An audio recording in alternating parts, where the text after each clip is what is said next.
The Third Kingdom by Terry Goodkind. Read by Gary Tipton. Chapter 63. Colin caught the handle on the side to help herself stay upright when the coach bounced over a rut. Abruptly rocking so violently hurt her abdominal muscles, injured by the agile. It still hurt to take a deep breath. Both the Mordsith and the abbot were watching her as they rode through a gloomy landscape of towering trees and craggy, inhospitable terrain. Colin turned her eyes to look out the window so that she wouldn't have to look at the two of them. It made her anger boil to look at them. It made her furious that they were doing this. The New World had for years fought a gruesome war with the Old World. Emperor Jagang had caused incalculable suffering. There was no way to tell how many hundreds of thousands of people had lost their lives in that war. Families lost fathers, mothers, brothers, daughters, and sons. Entire generations of people had been wiped out. More people yet would be crippled for life. Many would not be entirely healed for years, if ever. And for what?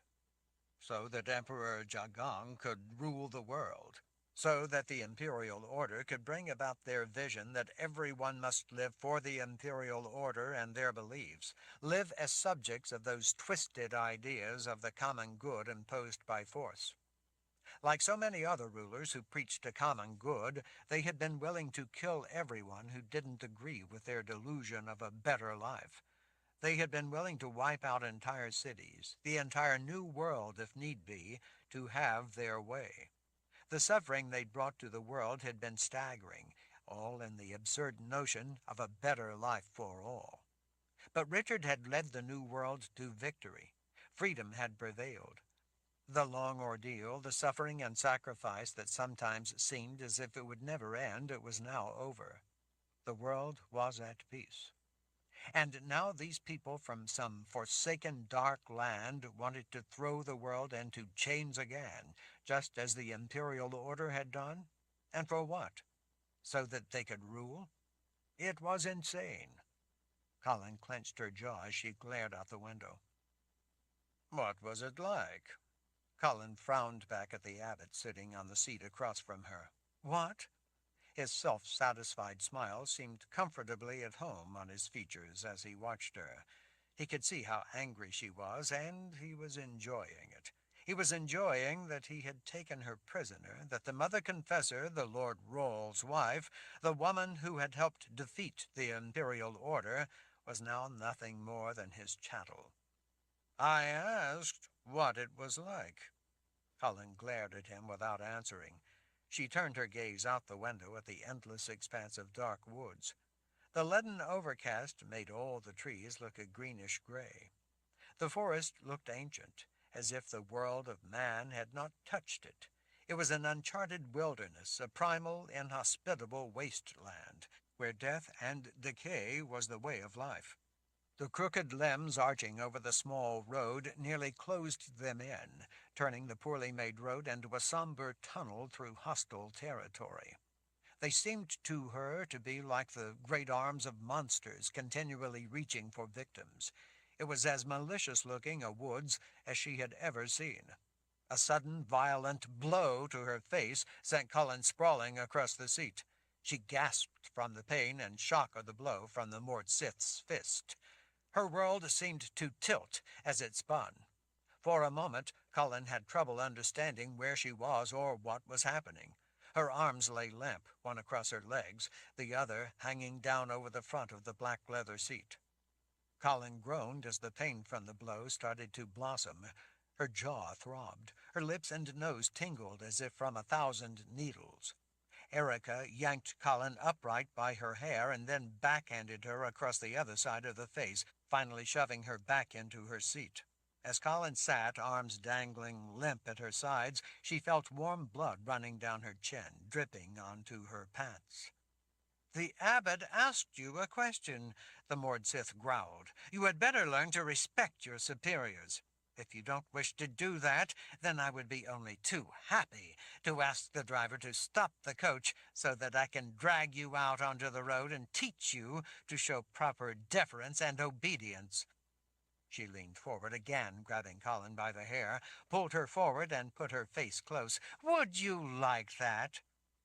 "No," Colin said before the Mord Sith struck her again. Erica smirked as she released Colin's hair, leaned back in her seat, and folded her arms. With the back of her wrist, Colin wiped the blood from her mouth. Abbot Dryer watched in quiet satisfaction for a moment before finally repeating the question. "I asked, what was it like?" "I expect an answer." Erica expects an answer. We are both burning with curiosity. Colin shot him a black look. "What are you talking about? What was what like?" With a fluttering hand, he indicated the long falling descent from a high place. "You know, the drop, the fall from the cliff. You really must learn to be more careful. Being clumsy and falling like that could get you killed one day. So, what was it like?" Colin could feel her lips swelling and the pain settling in earnest. She wanted more than anything at that moment to strangle the life out of the man. "I didn't like it much." He arched an eyebrow in amusement. "Really? And why not?" Colin glanced to the Mord Sith and then back at him. "It was frightening." He let out a brief chuckle. "I imagine it was." He folded his arms as he leaned back, watching her. "But that was the whole point." "It had a point?" He shrugged. "Of course." "I'm afraid I'm not very good at guessing. Why don't you tell me what the point was?" "Why, to scare the life out of you, of course. You were scared nearly to death, weren't you? You know, right when you were almost at the bottom, when you were about to hit the ground going full speed from a fall from on high?" "So the point was to scare me? All right, you succeeded. I was scared. Happy?" He turned his smile on the Mord Sith. "She still doesn't understand." "She will," the Mord Sith said, rocking back and forth as the coach went over a series of bumps. "Eventually." "I suppose you're right," he said with a sigh. Colin sat silently, not wanting to give him the satisfaction of her asking what he meant. "Aren't you curious?" he finally asked. "Don't you wonder how I did it?" Colin knew exactly what he was talking about. He was asking if she was curious as to how he had managed to use his gift to stop her fall right before she hit the ground. Colin had grown up around wizards. She knew a lot about magic and what it could do. Those with the gift could lift things, even heavy things, and catch objects that were falling before they hit the ground. But they couldn't do that with living things, especially people. Life somehow interfered with that sort of manipulation. Something about having a soul prevented people from being lifted, except in rare circumstances and for brief periods of time. Even then, it required monumental effort. Otherwise, they would all be able to fly. They had explained the principle to her once, but at the moment it seemed unimportant. What was important, what was relevant, was how Ludwig Dryer had managed to do it, especially with such precision that he was able to catch her that close to the ground and halt her fall. When she had stopped, her face had been inches from the dirt. He had then smoothly, gently lowered her to the ground. It was an appalling, frightful, horrifying experience that had left her shaking like a leaf. "Yes," Colin said. "As a matter of fact, I am curious. How did you do it? You obviously have the gift, a fact that you kept from us before at the palace. I've never known a wizard who could do such a thing. From what I learned, the gift isn't able to do something like that." He smiled with satisfaction. "Quite right. The gift can't do such a thing. But you see, I have a different sort of power." "The gift is the gift." "Well, yes, that is true enough. But those of us like myself and Lord Ark have acquired the additional ability to use occult powers with our gift. The rest of the world simply doesn't understand the powers we have or what we can do with those powers." He gestured out the window. One of the advantages of living way out here, away from everyone else, is being able to learn such dark crafts from the cunning folk and then develop it into something altogether different, something more than they could ever imagine. But then they don't have the gift, and so they could never imagine such things. You should be very careful conjuring such dark arts. His smile widened again. She was getting tired of seeing it. His gloating seemed to be an end in itself. I am not afraid, he said in a low, dangerous sort of voice. Colin wanted to say that he should be afraid. She decided better of it. He brightened then. But you were afraid. When you fell, I mean. You were afraid. I already told you I was, Colin said as they bounced over a rocky section of the road. The jolt hurt her abdomen, taking her breath, and made her jaw throb. At least her lip had stopped bleeding. That was what I had intended. Colin renewed the black look. I would think that you would have long ago outgrown scaring girls. The Mordsith laughed out loud. She's funny. She looked over at Abbot Dryer. She's funny. He made a face, but otherwise ignored the Mordsith. There is a point to the fear, he said patiently to Colin. I'm trying to explain my purpose, and in that context, the larger purpose of my life's work. Colin took a deep breath. She didn't really want to talk. Since Erica had clouded her across the jaw, it hurt to try to talk. She supposed there was no avoiding it.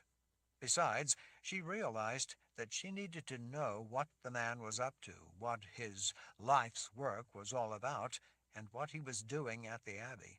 She could tell that it wouldn't take a lot to encourage him to reveal such things about himself.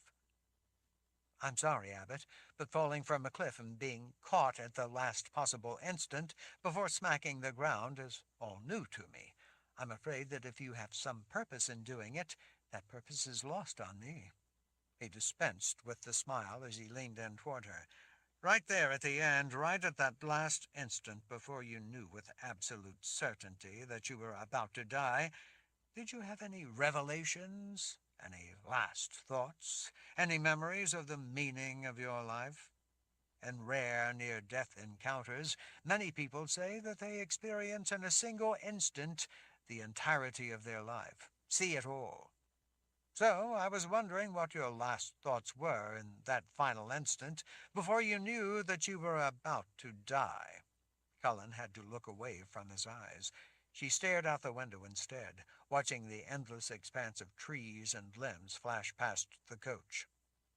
Well, he asked, what last thought did you have? You wouldn't understand, she said in a quiet voice without looking at him.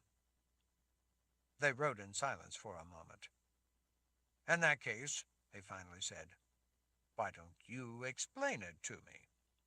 She knew it was not simple curiosity. It was a request she dared not ignore. I experienced the total and complete feelings I have for my husband. He held up a finger. Ah, love. She was about to say that he wouldn't know what love really was, but decided not to waste the effort. Well, you see, the thing is, he went on as he picked at one of his fingernails, we have learned, through our abilities with occult powers, how to alter that experience. Colin's eyes turned to him. Alter the experience? The experience of death? What do you mean? In that last instant before death, real certain death, actual death, people experience many different things. They may experience regret, paralyzing fear, love, even the instantaneous memory of the sum of their entire life, as I hear it told, that sort of thing. So? Well, you see, by we, I mean I, of course, I have learned through long experimentation and effort how to alter that experience so that those about to pass through the veil and into the world of the dead are able to do something useful for those of us remaining behind in the world of life. Colin frowned, now sincerely curious. Useful? What could you possibly get from people right before they die that is useful to you? His smile returned, but this time there was no amusement in it, no gloating. It was as malevolent a look as she had ever seen. Prophecy. Chapter 64. Colin was stunned. Prophecy? Yes, we get prophecy. What are you talking about? Well, you see, he said as he leaned back, when altered through my abilities near the end of life, that life remaining within a person, the life that is draining away, is altered so that in that last singular instant when they are crossing over through the veil, for that brief flicker of time when they are still holding on to life, and at the same time touching death, rather than seeing their life's experiences or feeling some sense of loss, or even feelings of love, they instead, because of the changes I've made within them, as they touch the timeless world of the dead, they are able to tap into that same flow of time that prophets experience. In that extraordinary moment, connected to the convergence of life and death, they are able to see the sweep of time, stand in its flow, and thus give forth prophecy, the same as a genuine prophet. Colin was horrified. You think that you can somehow use occult powers to get prophecy out of people as they are dying? He shot her a condescending look. It is a process I created and developed, thoroughly understand and control. There is no speculation involved. And you've done this before? You intend to do it again? That is the purpose of the Abbey. There I use this process to collect prophecies and then deliver them to Lord Ark. Lord Ark uses prophecy, you see, to guide him. Colin stared in disbelief. Are you saying that you take people to the Abbey and murder them so that they will cry out prophecy to you as they're dying? You murder people in the hope that with their last dying breath they will give you a prophecy? Murder? No, not exactly. We are harvesting prophecy from the great abyss of eternity.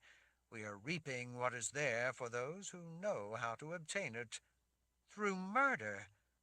He dismissed the charge with a gesture. The people chosen to help us in this great work are not murder victims. To the contrary, it is an honor for them that they have been chosen to give their lives to such a noble cause.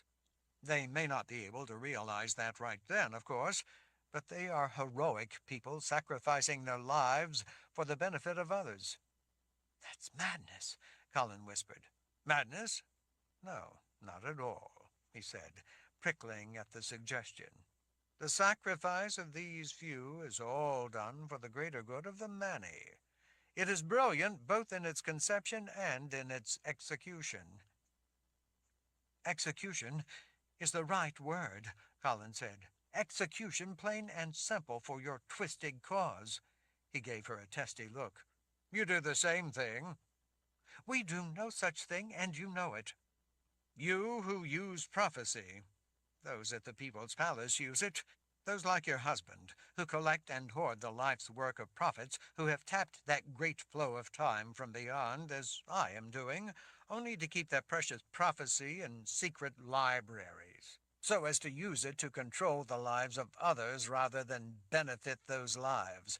Those who give prophecy, prophets, are also giving their lives into such prophecy, no less than those at the Abbey, and you suck dry that effort for selfish reasons, not for the common good, as it is intended by the Creator. Colin knew better than to say anything. He leaned forward and pointed a finger at her. You and Lord Rawle keep prophecy to yourselves in order to use it as a weapon to enslave people. We, on the other hand, use the prophecy we gather from those who make such a final sacrifice in order to help guide the lives of our people. We use such prophecy to guide the people of the Jin province. We don't hide it from them as you and Lord Rawle do for selfish gain. Prophecy rightly belongs to everyone, not just the few. And now others in other lands have asked to join with us and benefit from the insights we gain from prophecy. Cullen didn't bother to try to argue with such madness. She was sick to death of trying to make people understand how prophecy worked and how it did not work. She was disheartened with the lands that had left the Daharan Empire to follow Hannas Ark for promises of prophecy freely given to them. In the end, people believed what they wanted to believe. The truth had very little to do with it. "You have been chosen to contribute to this great work," he said at last as he finally leaned back in his seat. "You will in the end be one of those who gives prophecy to those who need it. Because of your renown, prominence, and birthright as a confessor, we expect remarkable prophecy from you." Cullen glanced at the moored Sith and then back at the abbot. "So, you're going to kill me? Big surprise. Evil men have been killing innocent people since the dawn of time." "You were going to chop off my head, expecting me to babble prophecy first? Fine. Just don't try to convince yourself that I lay my head on the block willingly. It will be a simple act of murder, nothing more, and certainly not noble." He dismissed her words with a wave and a sour expression. "It's not that simple," the moored Sith said with a knowing smile. "Not that simple," Colin repeated. "And why not? You said that you kill people so that they will give prophecy right as they're dying. That may be lunacy, but it is simple lunacy." "No, you misunderstand," she said. "I meant that the process is not that simple." "They must be prepared first," Abbot Dryer put in with a kind of twisted zeal. "Prepared? How do you prepare them to be murdered?" He lifted an eyebrow. "Torture." Colin stared back. "You torture people at the Abbey." "That is the function of the facility, to process people on their path to giving their gift of prophecy. It is through torture that people are properly brought to that cusp of life and death, and held there at the boundary between worlds until they are finally ready to accept into themselves what we offer them." Colin was incredulous. "What you offer? What could you possibly offer them as you torture them?" "Release," the moored Sith said. "Release?" Colin asked, still staring at them both in disbelief. "Release," Abbot Dryer confirmed. "Only when they willingly embrace the greater good and allow themselves to be the conduit for this gift to mankind, do we release them and allow them the privilege of crossing over into death." Colin felt sick. She now understood all too well the part that the moored Sith played in this scheme. Erica smiled when she saw that Colin finally understood. "There is transcendent glory in profound agony," the moored Sith said with quiet conviction, as if to justify what they were doing. "Glory," Colin said sarcastically, repulsed by the evil of it all. "Yes, indeed, glory." The moored Sith's wicked satisfaction in her work surfaced. "We intend to bring you such glory as you cannot yet imagine." Ludwig Dryer was staring at Colin. "And then you, too, like all the others who have come before you, will willingly give forth prophecy in order to be allowed to cross over into death."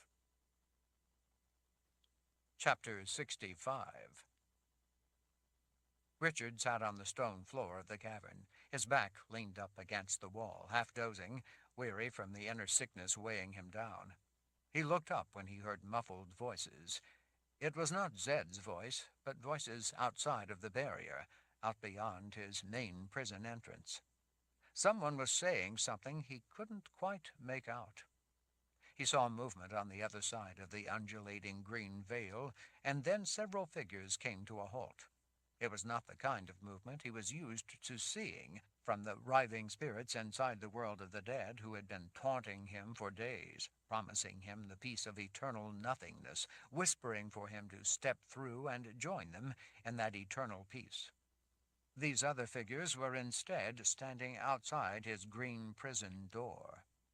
It had been several days since he had seen or heard anyone even passing by beyond that rippling wall of green light. At least he thought it had been several days. He couldn't be sure. It was hard to tell time in the timeless twilight of the imprisoning cavern. He had slept little and paced a lot as the time slowly passed. They had brought him no food. He had found a recess worn down into the rock itself by the steady drip of water. Over time, that slow, steady drip had hollowed out a bowl-shaped depression that at least provided him a source of water, since the bucket was empty. But without food, he was beginning to think that maybe they had simply left him there to die. With the touch of death always there in the background inside him, he wondered if that poison left by the hedge maid might beat them to it. Richard had gone back a number of times to the place where he had talked to Zed, but his grandfather never answered. As he had paced, Richard had frequently checked the other openings that were also blocked by the greenish veil to the underworld. No word came back from beyond any of them. He wondered if the guards had moved people away from the cells near his so that no one could talk to him or tell him what was happening. It would make sense for them to want to isolate him. Richard told himself that it was either that or Zed had not returned, because it was more likely that prisoners were stuffed into any handy hole, rather than bothering to bring them back to a specific place.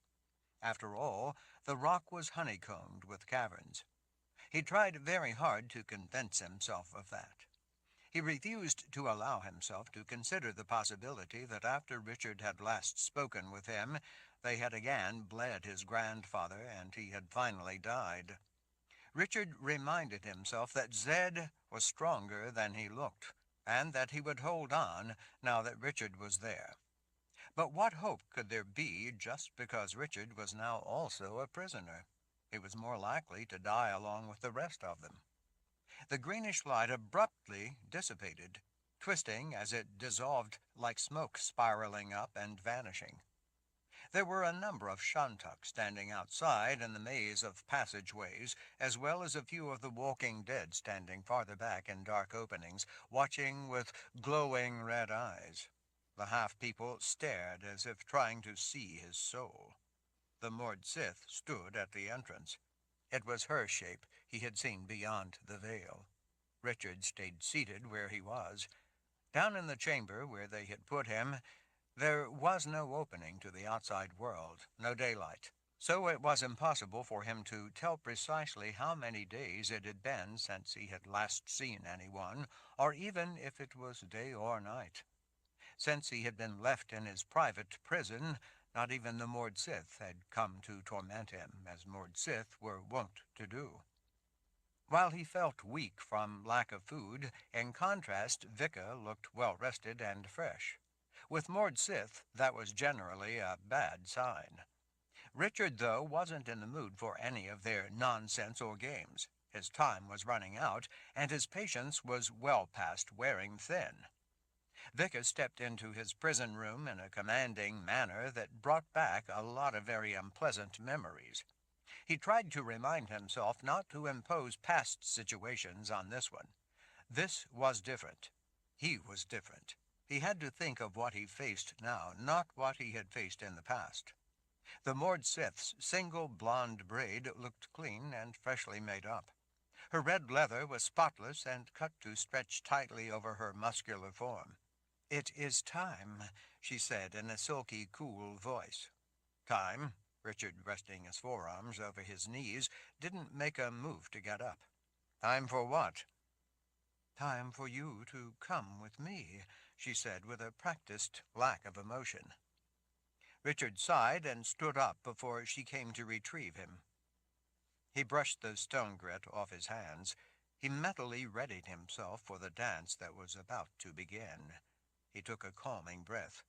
He was not going to let her lead. "Look, Vika, I know a lot more about Mord Sith than you can imagine, and I think you know a lot less about the outside world than you realize. You've been kept in the Dark Lands and at the same time kept in the dark. You need to listen to me. Darken Rawl was an evil man. Don't mark me with his crimes or sins. The world beyond Fajin Province, beyond these backward Dark Lands, has changed for the better. I know how Dark and Roll collected young girls to become Mord Sith, how they were trained. I can see why any Mord Sith would have left him. But I'm not him. I'm not like he was. I don't allow the collection of girls to become Mord Sith, and I don't treat those women who are already Mord Sith the way he treated them. The Mord Sith are my friends. She arched an eyebrow. Like Kara? Kara. Kara is here. Richard took a step forward. Is she all right? Is she safe?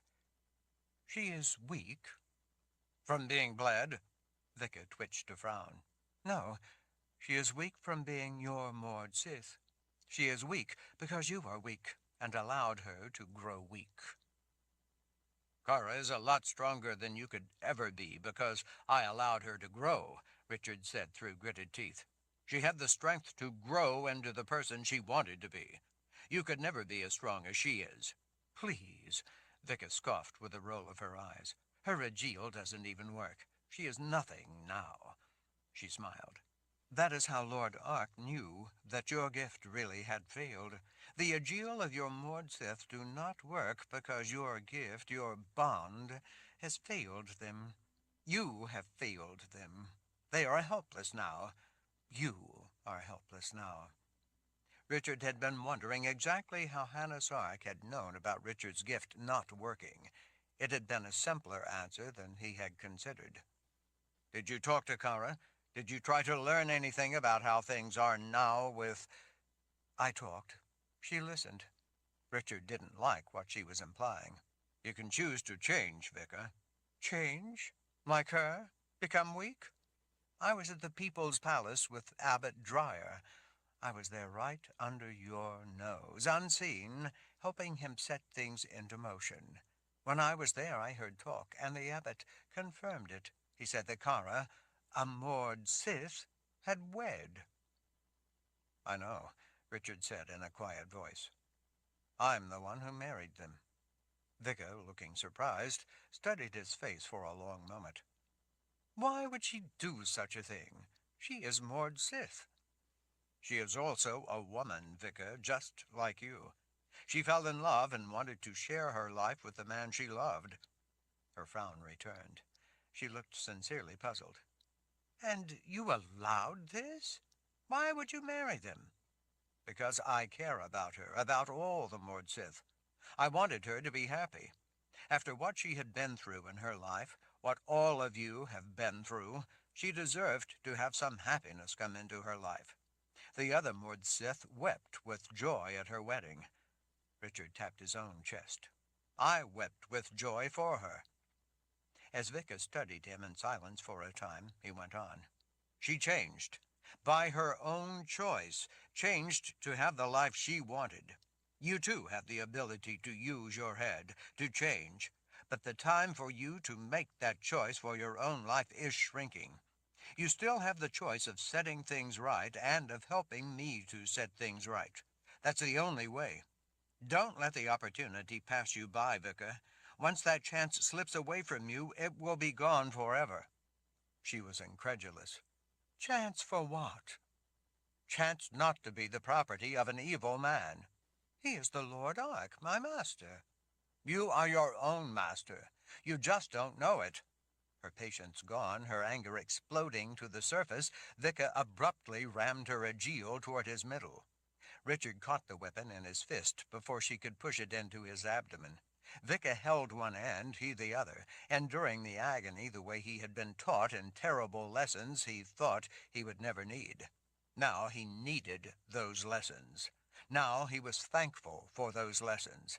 Now those lessons were the only thing keeping him standing. He was inches away from Vicar's face, staring into her blue eyes and she into his, sharing the same pain of the Agil that she felt, enduring it the same as she endured it. The Shantak watched without reaction from beyond the doorway, without realizing the full extent of what was happening, what the two of them were feeling, or what they were sharing. The chalky figures with blacked-out eyes made no move to intervene as the two of them stood motionless, face to face, sharing the withering agony of her Agil.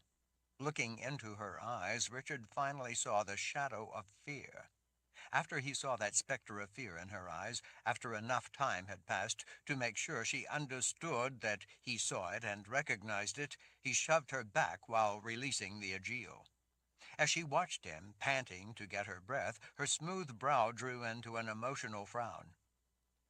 "You are a rare person, Richard Rawle, to be able to do that." "I am the Lord Rawle," he told her with quiet authority. "Despite what you may believe, I am in control, not you. Don't ever forget that, or it will cost you your life when you least expect it." "I expect to die in battle." "Not old and toothless in bed," he finished. She frowned. "So you know more of Mordsith than I had thought." "Vicar, I know more of Mordsith than you can imagine. I know that they can choose life again. I know it isn't too late. I have worn around my neck the Aegeal of Mordsith who have died. Some of them died fighting me, others fighting for me. All of them were individuals who had the ability to choose more for their own lives than to be only Mordsith. Some chose wisely, some did not." Vicar looked deeply into his eyes as she weighed his words. She finally lifted her Aegeal, pointing it at his face as the iron returned to her expression. "I am Mordsith. You will do as I say when I say it." Richard smiled softly. "Of course, Mistress Vicar." He held his arm out. "Now get going. You were supposed to come collect me for something. The pathetic excuse for a man who you follow will be angry with you if you delay any longer. That is the way he treats Mordsith. No differently, really, than Darken Rawle used to treat them. Your choice to go with Hannah Sark instead of Darken Rawle was no improvement. You traded one tyrant for another, that's all. But at least it should show you that you have the power to choose for yourself what you want for yourself. You made that choice. I hope that you will learn from it and come to make a better choice the next time." She did not look pleased. "I hope Lord Ark allows me to kill you." "That's a false hope. It just isn't ever going to happen." Her face turned red with rage. "And what makes you think so?" "Do you really think that Hannah Sark would go to all the trouble he went to capture me simply in order to let you kill me? I hardly think so. He has much bigger plans than your amusement. He wants me for some reason. He is not going to let you kill me, and I expect that he has given you explicit orders to that effect. Isn't that right?" "You're right," she said in a calmer voice.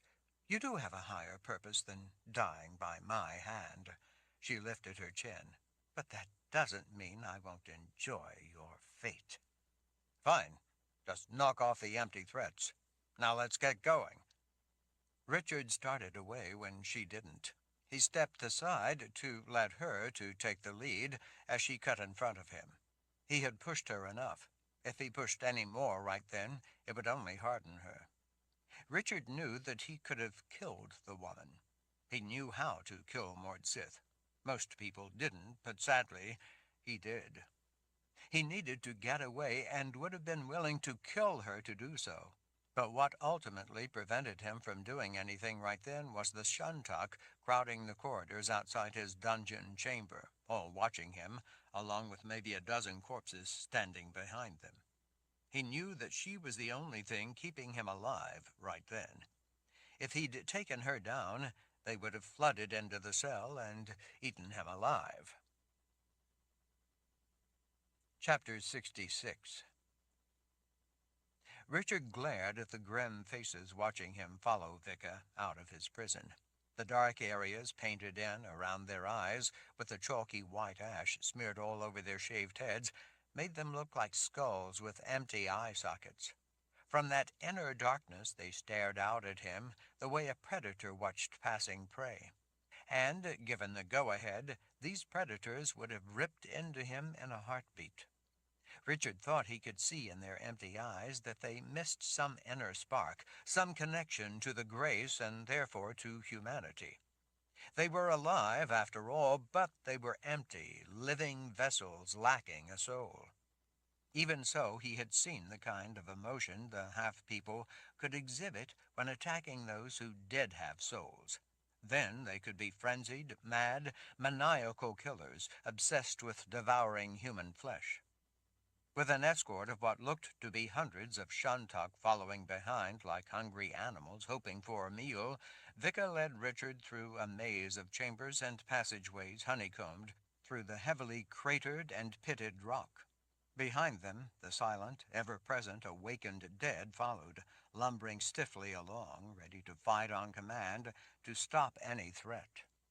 In places, the tunnels and passageways through the craggy rock led them lower, descending down into a series of natural caverns that grew in complexity and size. Passages and openings seemed to run in every direction. Some of the smoother passages looked to have been sculpted by flowing water. There seemed to be even more of the silent, ghostly white onlookers in every hole or pocket in the rock.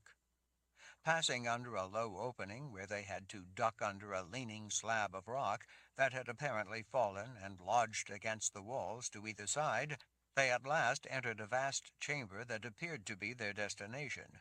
The arched sides and domed roof were different colors of tan, browns, and white struck through with rusty stains. Off in the distance to the sides, near networks of holes and crevices riddling the outer walls, immense tapered columns hung from the ceiling above forests of their twins pointing up from below them. The enormous hushed chamber was packed full with what must have been thousands of silent half-people. The vast numbers of chalky white shantak stood anywhere they could find space, on rocks, shelves, and ledges, covering every inch of available space. Yet more dark eyes peered out from corridors all around the cavern, or from jagged openings and fissures in the walls. They watched from behind tapered columns of what looked like melted stone. Higher up, Richard could see them looking down from yawning holes leading to other chambers. In the light of hundreds of torches, Richard could see some of the walls sparkle, as if adorned with shimmering jewels. The floor of the immense chamber sloped downward toward the center, so that the shantak all crowded in together created what looked like a vast white bowl. Richard could see Hannah's Ark standing out in his dark robes down in the center of that milky basin. Even at a distance, Richard could see the man's red eyes watching Vika in her red leather, leading Richard into the cavern. The shantak shuffled back out of the Mordsith's way as she walked without pause, expecting them to move, as she led Richard downward toward where her master waited. In the center of the room, behind Hannah's Ark, rose a platform to the height of his hips. It looked like a stone altar that had melted into soft yellow and tan shapes, almost like drippings of candle wax that had mounded up over time. As he got close enough, Richard could see that there was a small, withered corpse lying on the rock platform.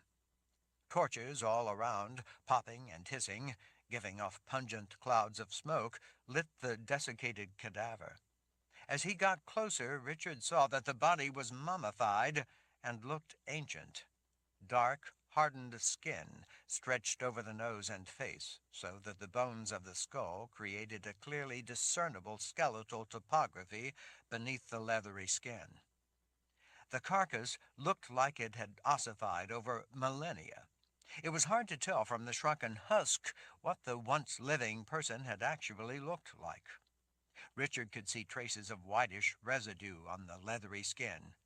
It looked like ashes or white pigment of some sort might have been rubbed onto the body at one time, likely as it had been prepared for preservation after death.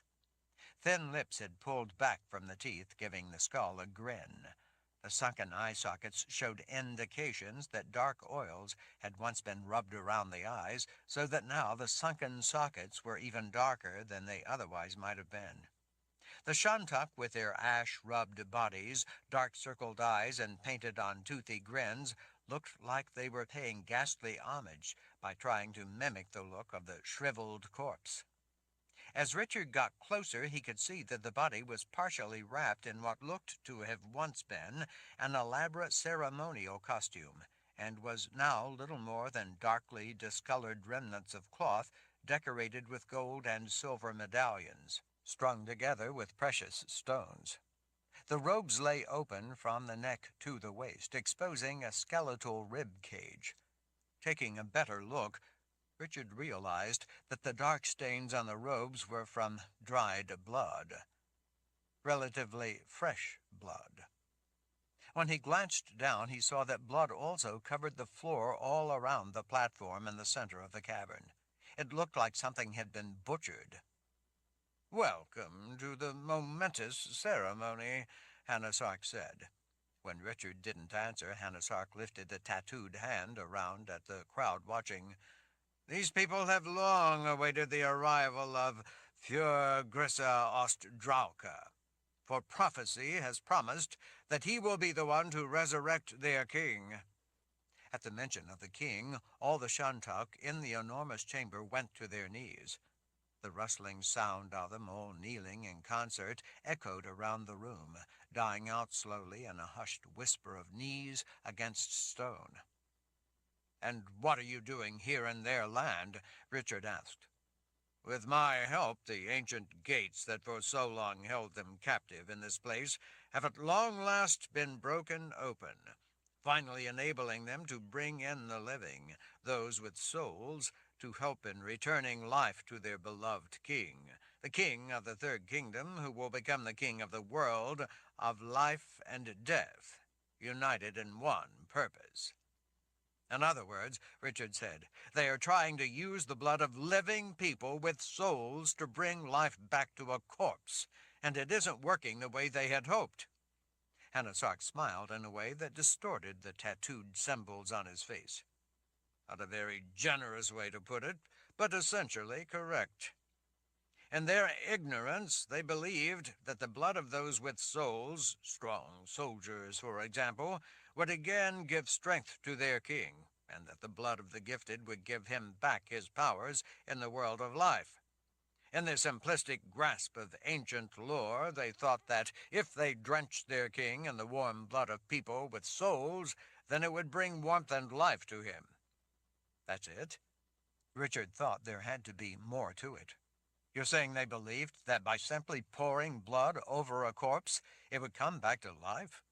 "Well," Hanasark admitted with a gesture, "there was more to the procedure. Although they didn't fully understand the process, they weren't quite as ignorant as you make it sound. Along with the living blood from those with souls, they were to add in the vital component of the cult conjuring their kind had been taught since ancient times, before they were banished, conjuring long forgotten by the rest of the world. Such spells and incantations have long fallen into disuse and have been largely forgotten by the outside world, but not here. All they lacked was the blood of those with souls, and now they have it." "I don't know," Richard said. "He still looks dead to me." Only Hanasark's red eyes betrayed his annoyance. The smile, as insincere as it was, remained in place. But even though it was hard to tell because of the way their faces were covered in pale ash and dark circles that made their eyes look like hollow sockets, there was no mistaking the silent displeasure on the faces of all the Shantak watching. "They were closer to the truth than you might think. Unfortunately," Hanasark said as he gestured to the masses, "they lacked access to prophecy, or they would know better." "Prophecy?" "Yes. You see, they had lost the living link to those who knew the old ways and could bring them the prophetic knowledge necessary to assist in their ancient task. Those who banished them to this forsaken land stripped them of any who might possess knowledge of prophecy. They were left as children, thirsting for knowledge, but it was beyond their grasp." He lifted an arm and signaled for someone to come forward. One of the bare-chested Shantak women rushed down with a small pot, a bit like a teapot, suspended on a chain decorated with what looked to be gold-covered human teeth. She poured liquid from the pot into a half-dozen flat bowls set around the corpse. Another woman followed behind with a flaming splinter lighting the fluid. Slowly wavering blue flames sprang up, giving off a pungent yellowish smoke. Both women bowed to the corpse of the king before rushing away. "So," Richard said, "I take it that they have been missing your leadership for all this time." He met Hannah's Ark's gaze. "And I would bet some other important element." Hannah Sark smiled again, but it was not what could be described in any way as a pleasant smile. "Oh, yes. They have waited all this time for someone who understands how such occult procedures would have once been practiced." "Such as all those spells and instructions tattooed all over you," Richard said, gesturing. "All those ancient symbols in the language of creation." The man smiled as he arched an eyebrow. "So you know something of these sacred writings?" "I've run into them before," Richard said, without saying much. "So, without you, these children have been endlessly pouring a whole lot of blood over a corpse for nothing." "I'm afraid so." "But you know what they might have been missing." "Precisely what they have been missing," Hannah Sark said with a small bow of his head. "Prophecy dictates that for this to work properly, it requires something extraordinary. And you're here to provide that extraordinary final ingredient." "Actually," Hannah Sark said as his small smile returned, "it is you who is here to provide the extraordinary final ingredient." "With your guidance, of course." Hannah Sark shrugged. "Only I, a man who lives the ancient ways, practices the occult arts, and listens to the obscure whispers of prophecy, would be able to understand the larger picture of what this is all about, what was intended when this was all set into motion, and so could provide what they need. Only I would be able to bring the element of prophecy to such a task, and thus be able to complete what no one else could." "Prophecy," Richard repeated with a frown. "I get the occult magic, in a strange, sick, ritualistic way, and even the blood. But what does prophecy have to do with any of it?" Hannah Sark arched an eyebrow. "Prophecy reveals the extraordinary final ingredient that is needed." Richard sighed, tired of the game. "And what would that extraordinary final ingredient be?" "To bring their dead king back to life requires life and death mixed together. It requires Für Grissa Ostdrauka, the bringer of death, to bring life again to the emperor." This time Richard didn't say anything. "Ah," Hannah Sark said, pleased by what the silence meant. "I see that you are finally beginning to understand your part in all this. These people simply don't grasp how it all works. They didn't understand that this doesn't merely require the blood of the living with a soul. Rather, it requires the right blood, blood from one of them, one who is of the third kingdom, one who carries death within him, and yet has a soul. There is only one such person, one such bringer of death. You, Richard Rawle, are the one." "So I've been told." "You dismissed my belief in prophecy, but it is my study of prophecy that has once again shown me the way. You are a fool for so easily shunning prophecy, and now it is going to cost you everything, Richard Rawle." Richard cried out as Vicka, from behind him, drove her agiel into the base of his skull. Chapter 67. When Richard began to become aware of the world around him again, there was nothing in that world but paralyzed pain, leaving him frozen in place, unable to move. He remembered that shattering, one-of-a-kind pain from having the agiel pressed into that spot at the base of his skull, but the memory was nothing like the reality of it being done again.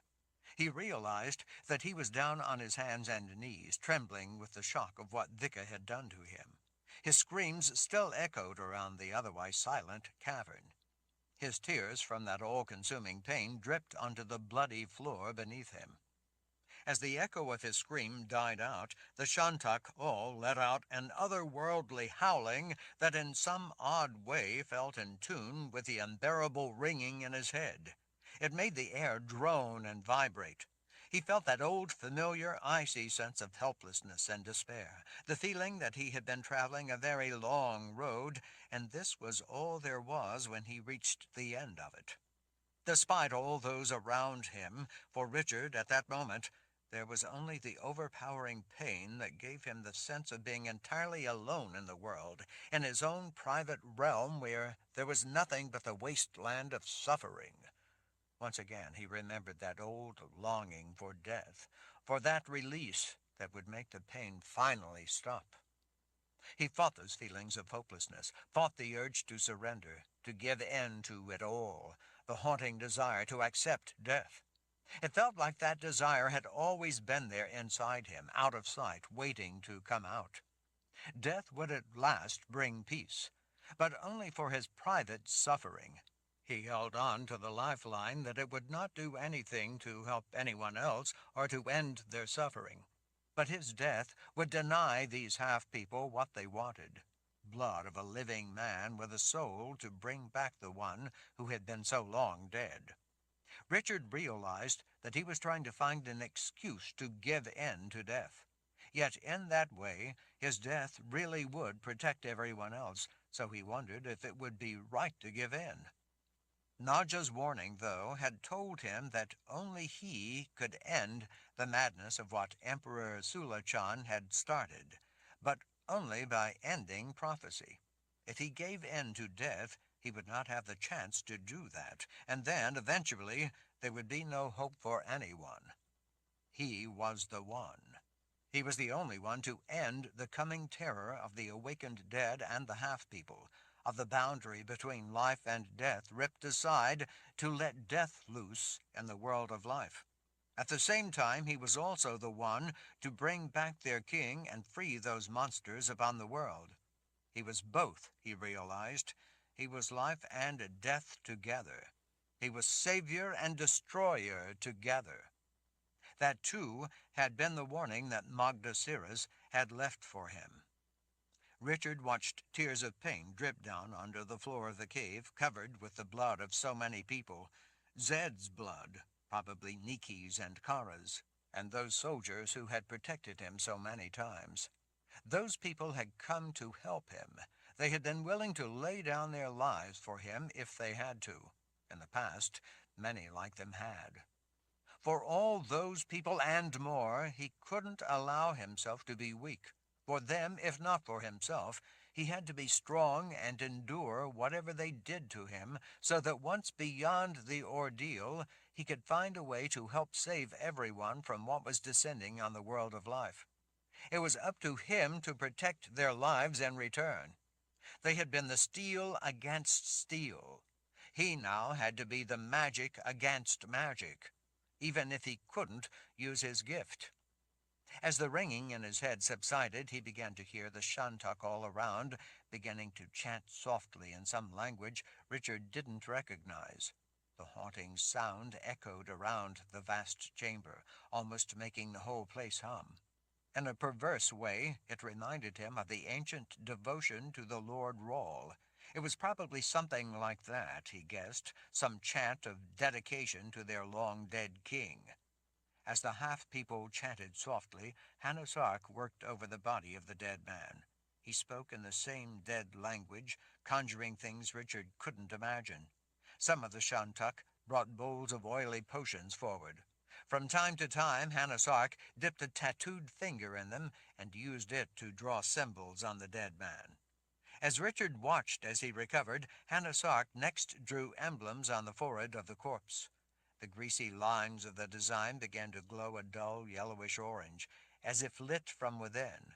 Hanasark lifted his arms, urgently signaling the watching horde, and the shantuk murmured a new chant.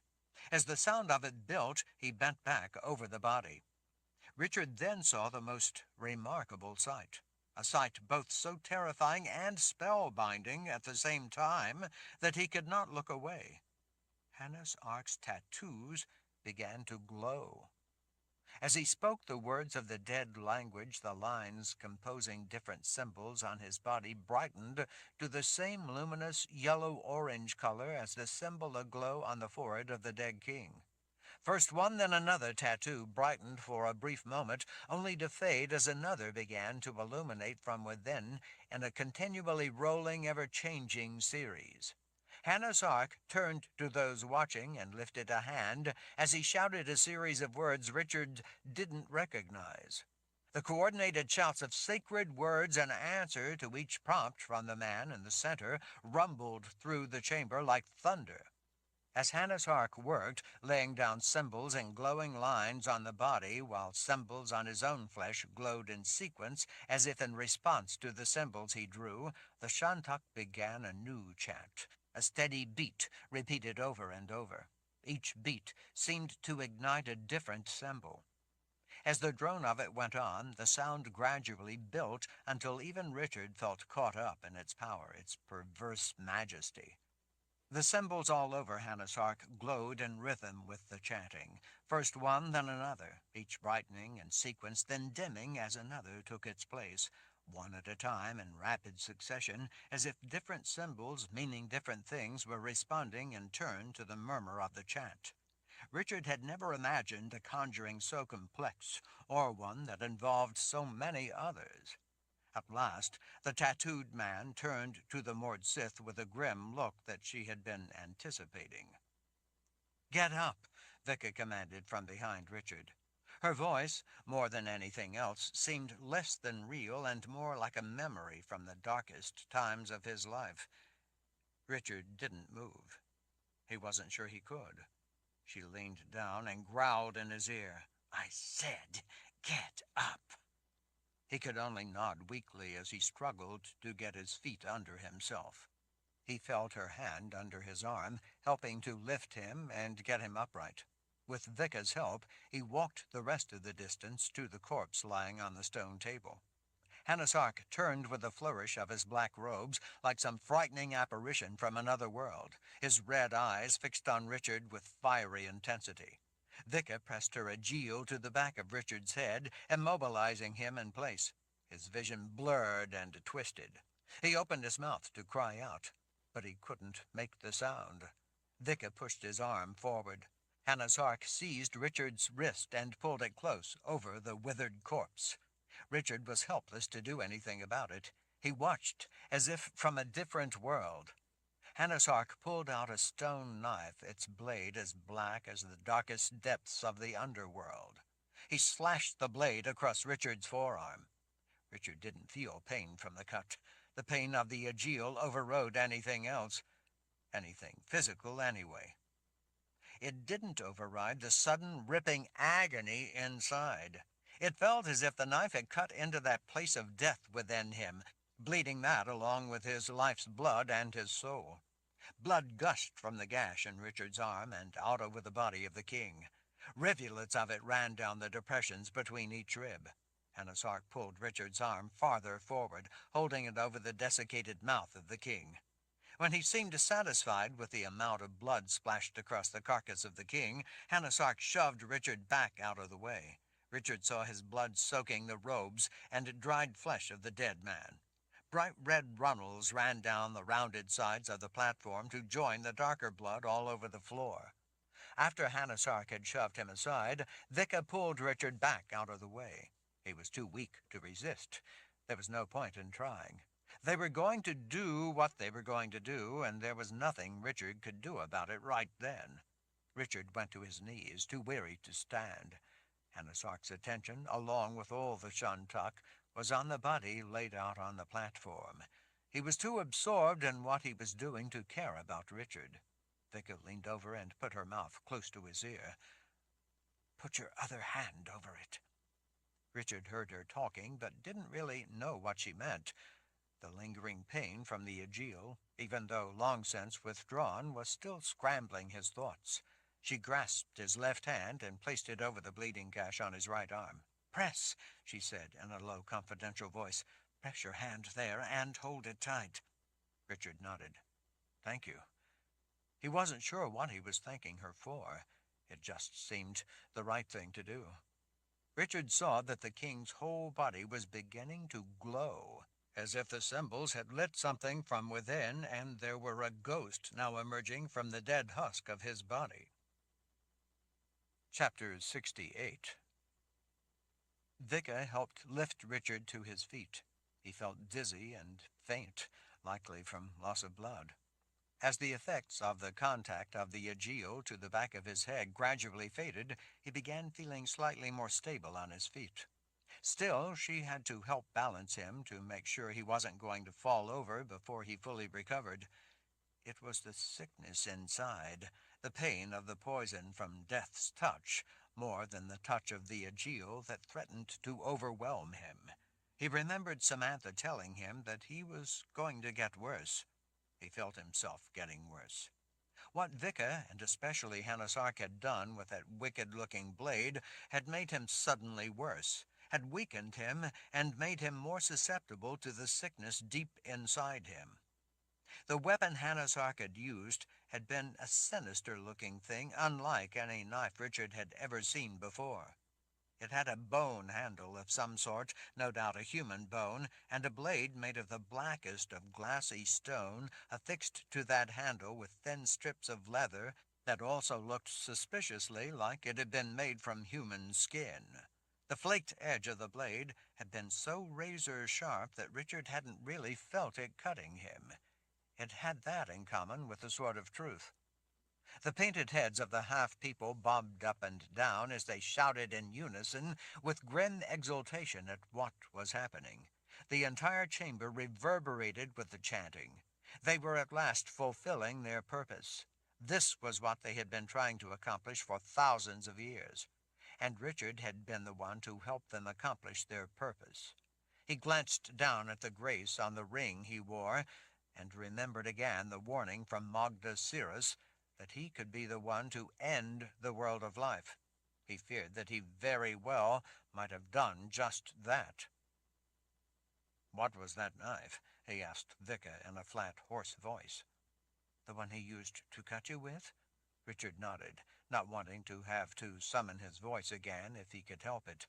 Vicka leaned close to his ear so that he could hear over the rumbling thunder of the chanting. She watched Hanasark to be sure he was busy. He wondered if she did not want to incur his wrath for disturbing him, or if there was another reason. "It's a knife made by the Shantuk," Vicka said. "Lord Ark has several weapons made by the Shantuk. The Shantuk say that their knives can slay the dead." "They talk?" "When they want to." Richard wasn't quite sure that he understood what that meant. A knife that could slay the dead. But he judged it clear enough that he didn't feel the need to press for an explanation. He spotted a number of those dead that had been brought back from their graves and pressed into service as guardians for the Shantuk's underground prison. Now they stood like stiff corpses around the perimeter of the cavern, their eyes glowing red as they watched the proceedings from the shadows. Richard knew all too well that if they wanted, they could move with surprising speed. He supposed that if they got out of control for some reason known only to the dead or the half-people, having a weapon that could put them down would be handy, if not invaluable.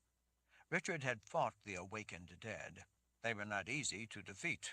It was a difficult task, even with his sword. He wished he still had his sword with him. He knew that in this place filled with the half-people and the walking dead, it wouldn't be likely to do him a lot of good in fighting his way out, but it would still be comforting to have it at his hip. If nothing else, he might be able to be quick enough with it to hack the dead king to bits. When he looked back to the altar just beyond Hanasark, Richard's breath halted in his lungs when he saw the corpse take a breath. A transparent, bluish, ghost-like form now lay in the same place as the king's body. That filmy form began to stir. When it did, the body also stirred. The two, spirit body and dead body, moved as one. It looked like the corpse was possessed by a translucent ghost. When the Shantuk saw the movement on the platform down at the center of the room, some of them howled in jubilation. Others cried out in what might have been fright. They were, after all, seeing a king who had the power to return to the world of life. This was not only a master to be honored, respected, and followed, but one to be greatly feared as well. Although this was something they had all wanted, the reality of seeing it actually happen was intimidating. This was also a new beginning for them, a new era. After several thousand years of waiting, the gates to their land were open, and at long last they had a real king. A king, Richard feared, who would lead them out through those gates on a mission of conquest and domination. Richard could tell that Vicka, even though she had played a role in helping it come to pass, was disquieted by what she was seeing. Richard hated that he was the one, though, who had played the pivotal role in bringing this evil man back to the world of life. This was a man who, in an age long past, had rained death and destruction down on the world. Now he was back, and Richard didn't think that his stay in the underworld had mellowed him. Without Richard, none of it would have been possible. The Shantuk might have played a part, Vicka might have played a part, and Hannah Sark had certainly played a part, but Richard was the one who had made it possible. He had the potential for both in him, death as well as life. He was of this kingdom. He carried life and death in him. Good and evil mixed together. He was the one. Richard was the leader of the Daharan Empire. He had been named Fjorgrissa Ostdrauka, High Daharan for the Bringer of Death. He had just served in his role as the Bringer of Death. He had just helped spawn a great evil by bringing death back into the world of life. He knew that it was up to him to find a way to bring it to an end. There was no one else who had a chance to do anything to stop this. All he had to do, he reminded himself, was to escape the clutches of Hannah Sark, a Mord Sith, and untold thousands of half-people who could raise an army of the dead. After that, he only needed to end prophecy. And he had to keep himself alive long enough. The glowing figure of the king sat up. The Shantuk gasped with excitement and wonder. It was a terrifying sight to see a dead man awaken, even for them, but especially for Richard, and especially because of what it meant. The king's dried flesh seemed to have grown pliable, softened, no doubt, by Richard's blood as well as Hannah Sark's dark conjuring that had united the spirit with its worldly form. With each passing moment, the dead man seemed to move with greater ease, even if not as fluidly as a living person.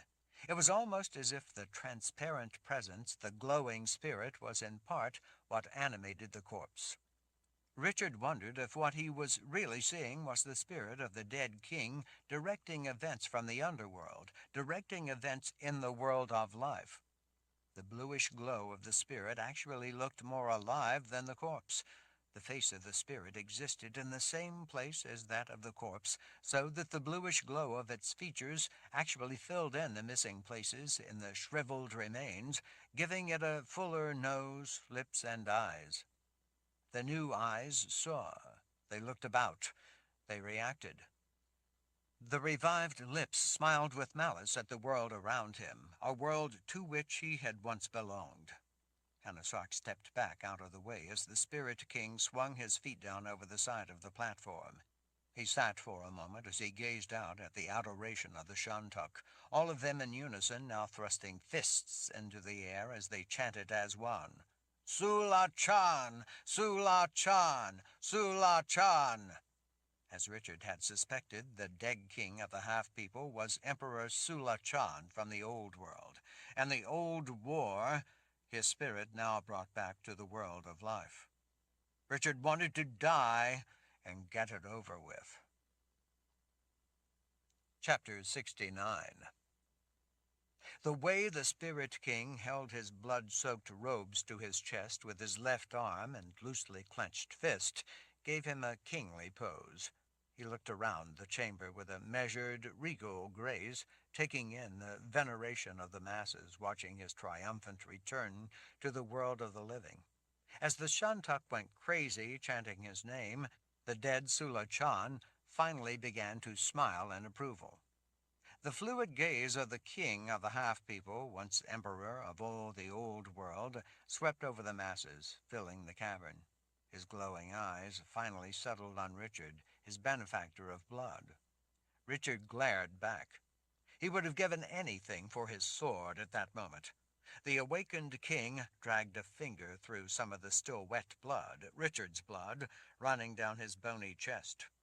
Richard wished that the poisonous touch of death that he carried in his blood would take the dead man back to the world of the dead where he belonged. He knew, though, that it was an empty wish. It was going to take a lot more than wishing to banish this man from the world of life. Sula Chan brought to his lips the finger he had run through Richard's blood. Tasting it, then closed his eyes with a look of rapture. He opened his eyes again to gaze deliberately at Richard. He smiled as wicked a smile as Richard had ever seen. All the Shantuk in the vast chamber stomped a foot in time to their chant of Sula Chan, Sula Chan, Sula Chan. Still holding Richard's gaze, the dead king walked across the dried blood on the floor toward the man who had at last rescued his spirit from the underworld. Richard the One. Richard who had brought him back. Richard didn't allow himself to retreat as the king came to a stop before him. The malevolent smile remained on the glowing bluish lips of the spirit. Even the tight flesh beneath stretched with a self-satisfied smile. I have been to the farthest, darkest reaches of the underworld, the king said in an eerie voice that made Richard's skin crawl. I have been welcomed to travel the Keeper's realm at will. I hope you liked it there, Richard said with sudden venom of his own, because I am going to send you back there for good. The dead man's unconcerned smile widened. When in the darkest regions of that darkest of worlds, I met your father. I rather liked him. I didn't, Richard said. I'm the one who sent him to that dark eternity. I know, he told me. The king and his attention began to move on. As he did, Hanasark, his tattoos no longer aglow, joined the glowing corpse of the resurrected king. Now that I have completed this part, Emperor, we have things to do. As they strolled past Richard, the dead king nodded, no longer interested or even seeming to be aware that Richard was still standing there. Our agreements will be honored, Lord Ark. I have given you my word. Let us begin, then. He lifted an arm, casually acknowledging the cheering, chanting masses of Shantuk. I, too, am eager to begin. Richard wondered what exactly they were about to begin. As he went past, Hanasark flashed a dark, impatient look at Vika while gesturing at Richard. Put him back for now. I will get to him later. Vika, hands clasped behind her back, bowed her head. By your command, Lord Ark. Without a moment's hesitation, her hand came up under Richard's arm to turn him back the way they had come in. Richard saw that the dead king, in all his glowing glory, was listening to Hanasark's words, words Richard couldn't hear because they were being drowned out by the chanting. He could see Hanasark gesturing with his tattooed hands as he leaned in and spoke to the king. Over the tumult all around, the king could hear the words of that private conversation, but Richard couldn't. Richard could, though, read in the body language of the man covered in the tattoos that he was the one in charge. Sula Chan might have been an emperor who ruled the vast old world and commanded armies of wizards as well as endless legions of soldiers, but he had been a long-dead emperor trapped in the eternal world of the dead. Hanasark had been the one to use long-forgotten occult powers to help break the spells containing the Third Kingdom and awaken Sula Chan's corpse. Those powers, along with Richard's blood, had also created a link that had pulled the Emperor's spirit back from the dark eternity of the world of the dead. Hanasark still controlled that link between worlds and thus over the king's stay in the world of life. Despite the dead man's imperious attitude, Hanasark was in charge and was not shy about exerting his authority. Whatever the Emperor's grand plans from ages long ago might be, it was clear to Richard that Hanasark had plans of his own, and he intended the corpse of the dead Shantuk king to help him implement those plans. Hanasark would not have been foolish enough to pull a wizard of Emperor Sulachan's power back from the dead without knowing that he could control him. As bad as the resurrected king of the half-people might be, Richard was beginning to realize that Hanasark was even more dangerous. Still, Richard wondered if the man had any idea of the danger in holding the leash to such beastly forces. Vicka pulled Richard onward up the bowl of the cavern toward the passageway back out. The Shantakol stared at Richard as he passed. This was the man who had brought their king back to life. They had been foolishly bleeding people to no avail, but now Richard's blood had at last done the trick. They viewed him with a kind of respectful awe. That, however, only put him more at risk from these half-people. As far as they were concerned, Richard's blood, and likely his flesh, had just proven to be extraordinarily valuable. He was sure that they would all want to be the one to have a bite of his flesh, a swallow of his blood, in the hopes of capturing his soul. A few reached out to drag their fingers through the blood on his arm. They brought those fingers to their lips, tasting what their eyes lusted to have. With Hanasark well out ahead of them, Vicka realized the menace so close all around them and hurried Richard through the crowds. With a firm grip on his arm, she steered him through the pushing throngs of half-people, intensely interested in her charge. Vicka quickened her pace, elbowing her way through, eager to get him out of the room and the hungry gazes of the onlookers. Once through the mob of Shantak and out into a passageway that tunneled back through the rock, they were able to make better time. She kept up her pace, knowing that he was a prize that Hanasark wanted for himself. My arm finally stopped bleeding, he told Vicka after they had gone on in silence for a time. Thanks. She shot him a dark look. I just wanted you to still have some blood left, in case they needed more of it, that's all. Don't try to read anything more into it. Richard was too upset to make a flippant remark. When they reached his dungeon cell down in the labyrinth of passageways and chambers, Vicka shoved him back inside. Some of the Shantak crowded around outside in the corridor, gestured on her command, and the wavering greenish wall materialized out of nothing. He had heard that some of them had occult powers, even the ability to reanimate corpses. It appeared to be true. Richard once again found himself trapped in the cave prison with no way out, with thousands of half-people who wanted to eat the flesh right off his bones and lap up his blood not far away on the other side of that greenish veil, the boundary to the underworld they were able to control at will. If they could bring those greenish walls up, they could no doubt also bring them down. His friends faced the same peril as Richard. Even if he could do the impossible and somehow escape the half-people, without being able to get Zed and Nikki out, he was doomed to succumb to the poisonous touch of death within him. Colin was no less doomed. Chapter 70. Hanasark led the king of the dead out into the dawn of a new day in the world of life. Off behind them, the half-people, gathering in the tens of thousands, trailed behind at a respectful distance. More likely, he thought, it was a fearful distance. Hanasark paused when the king strolled to a stop to take in the sweep of the new day. Thick clouds obscured the sky as well as the higher peaks. Veils of mist dragged low enough to blur the tops of the rock spires. The crumbling rock pinnacles reminded Hanasark of tightly bundled marsh grass that had died and then turned to stone. Pieces of it flaked off the spires over time, leaving the ground covered with decomposing fragments of what looked like nothing so much as stone fingers. Everything in this place seemed to be old and crumbling and dead.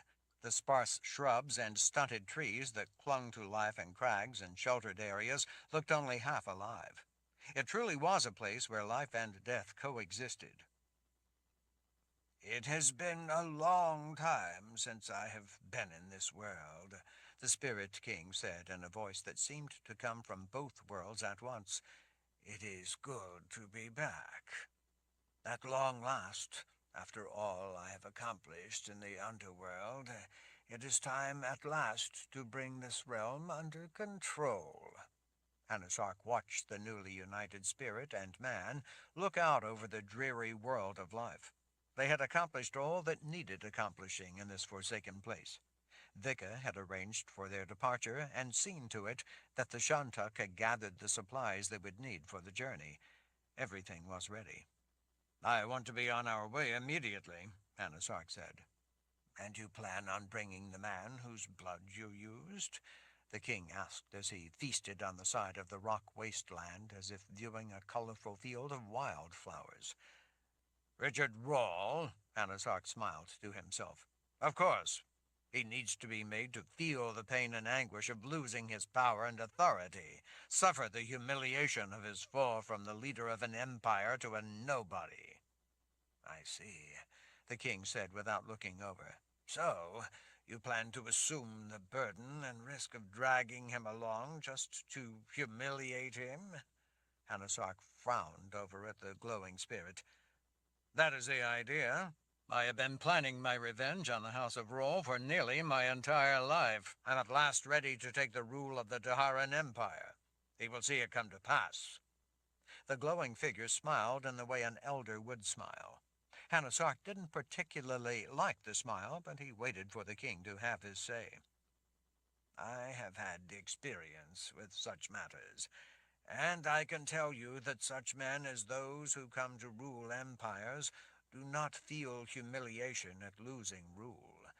They feel only a need to do whatever is necessary to get back on top, or for revenge.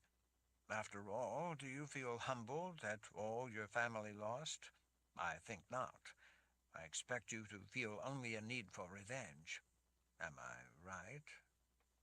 Hanasark hadn't thought of it in that way.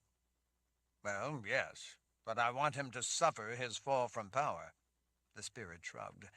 "You are wishing for a type of satisfaction you will never get.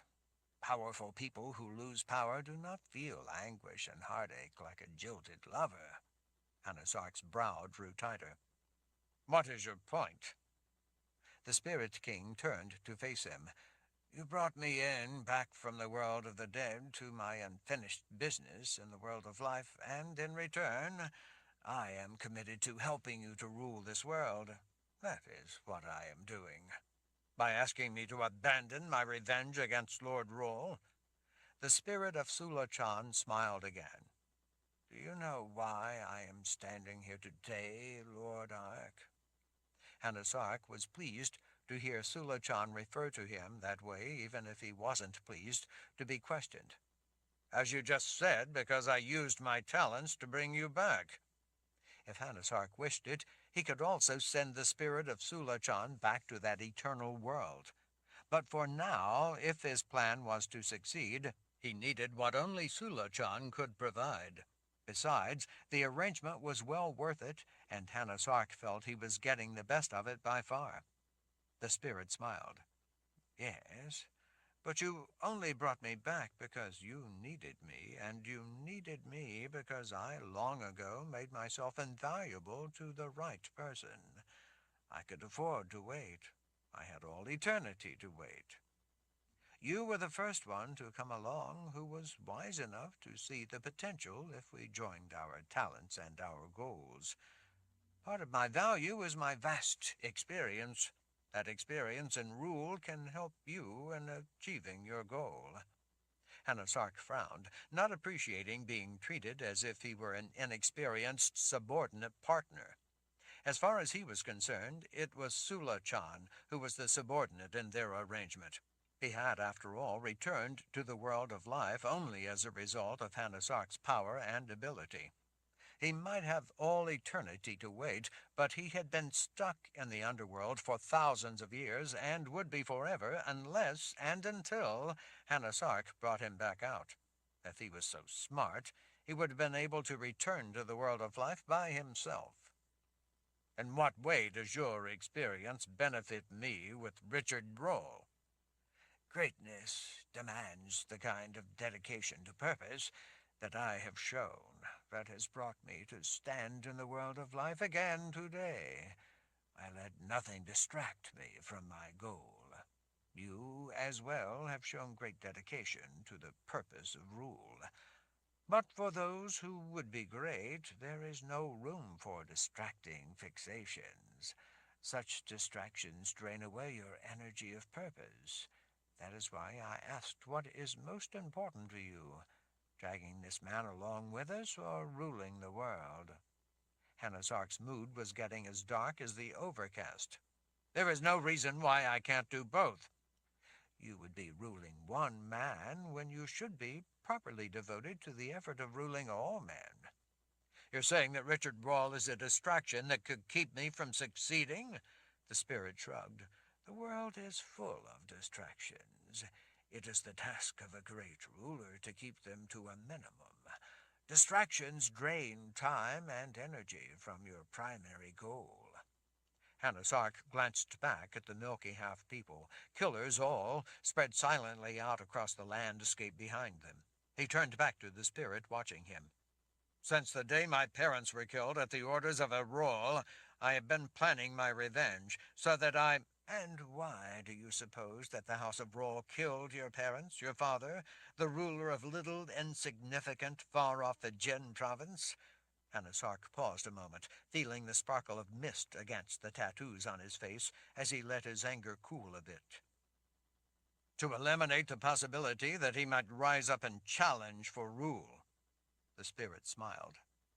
That is why the House of Rawle has ruled Dahara for so long, and the House of Ark has ruled Little Fijian province. The House of Rawle was focused on ruling, not on humiliating your father by making him watch them rule. They simply eliminated the potential for a challenge to their power. If your aim is to rule, then you should rule. I believe I can do both. So did Richard Rawle's father. He kept the distraction of Richard Rawle around for too long, and in the end it cost him his life.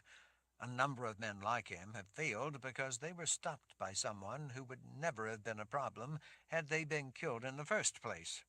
Richard Rawle is the leader of the Daharan Empire because he is strong and determined, and because Darken Rawle didn't kill him when he should have. Richard Rawle is an incredibly dangerous man. He is, after all, für Grissa Ostdrauka. He is not a man to be trifled with.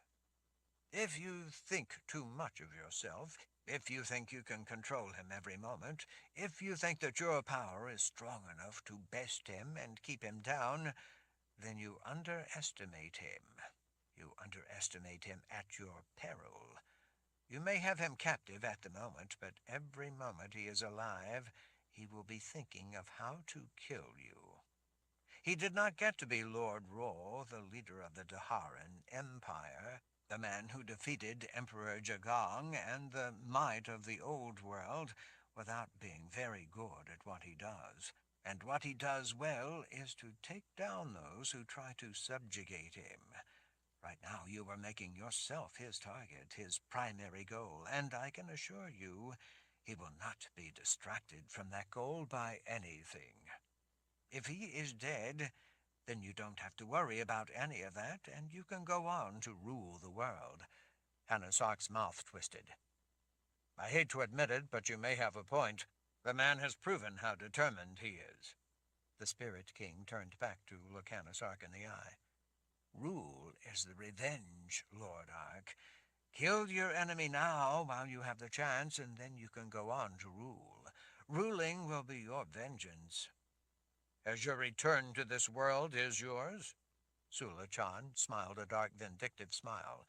I will now be the one who in the end has triumphed over all those who would think to take my rule and banish me to the infinite recesses of the underworld, while at the same time banishing all those that I created. He lifted an arm around at the desolate landscape, to this forsaken place.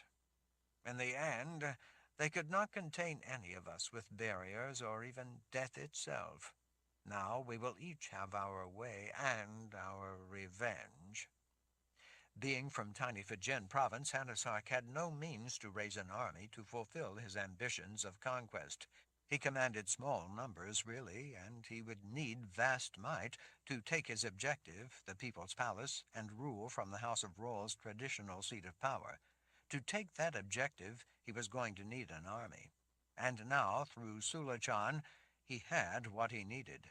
He not only had the Shantak nation of half-people, he had at his disposal an endless army of the dead. Hands clasped behind his back, he finally looked over at the wise Spirit King, a spirit Hannes Ark controlled. The tattoos covering him had been tedious, time-consuming, and painful, but they had proven to be worth it. Those symbols in the language of creation not only helped Hannes Ark pull the spirit of Sulachan back from the underworld, they protected him from the Spirit King, should he not honor his commitments. They were, in a way, Hannes Ark's armor when dealing with things dead. Now that the barrier is down, there is no reason to remain here.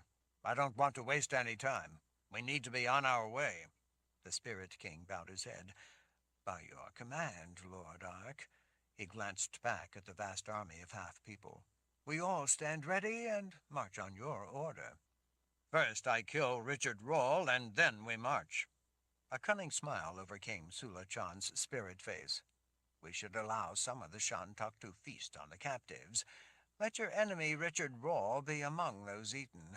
Let him suffer the same terrifying death as the others. Hannes Ark shook his head emphatically. No, you're right that while I have the upper hand, I should kill him. I've watched him over the years of war, and you're right about how dangerous he is. I must not take any chances. But now that the decision has been made, I want to do it myself, with my own hands. I want to watch death take him. I want to see the man die before my eyes, so that the threat he represents is ended once and for all. I want him to look up into my eyes and know that it is I, Hannes Ark, banishing him to the world of the dead. Before he dies, I want him to know that I am turning the Shantak loose on all his friends to devour the living flesh off their bones. I will see Richard Rawle die at my feet. The spirit lifted his chin as he drew a breath while gazing out at the desolate countryside. My first day back in the world of life, and already I am well pleased. Hannes Ark smiled, already envisioning the terror that Richard Rawle was about to suffer as he met his sad, lonely, violent end.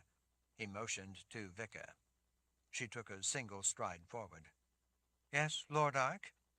He couldn't keep the smile from his face as he looked into her blue eyes. Bring Richard Rawle to me. His time to die has come at last. She tipped her head.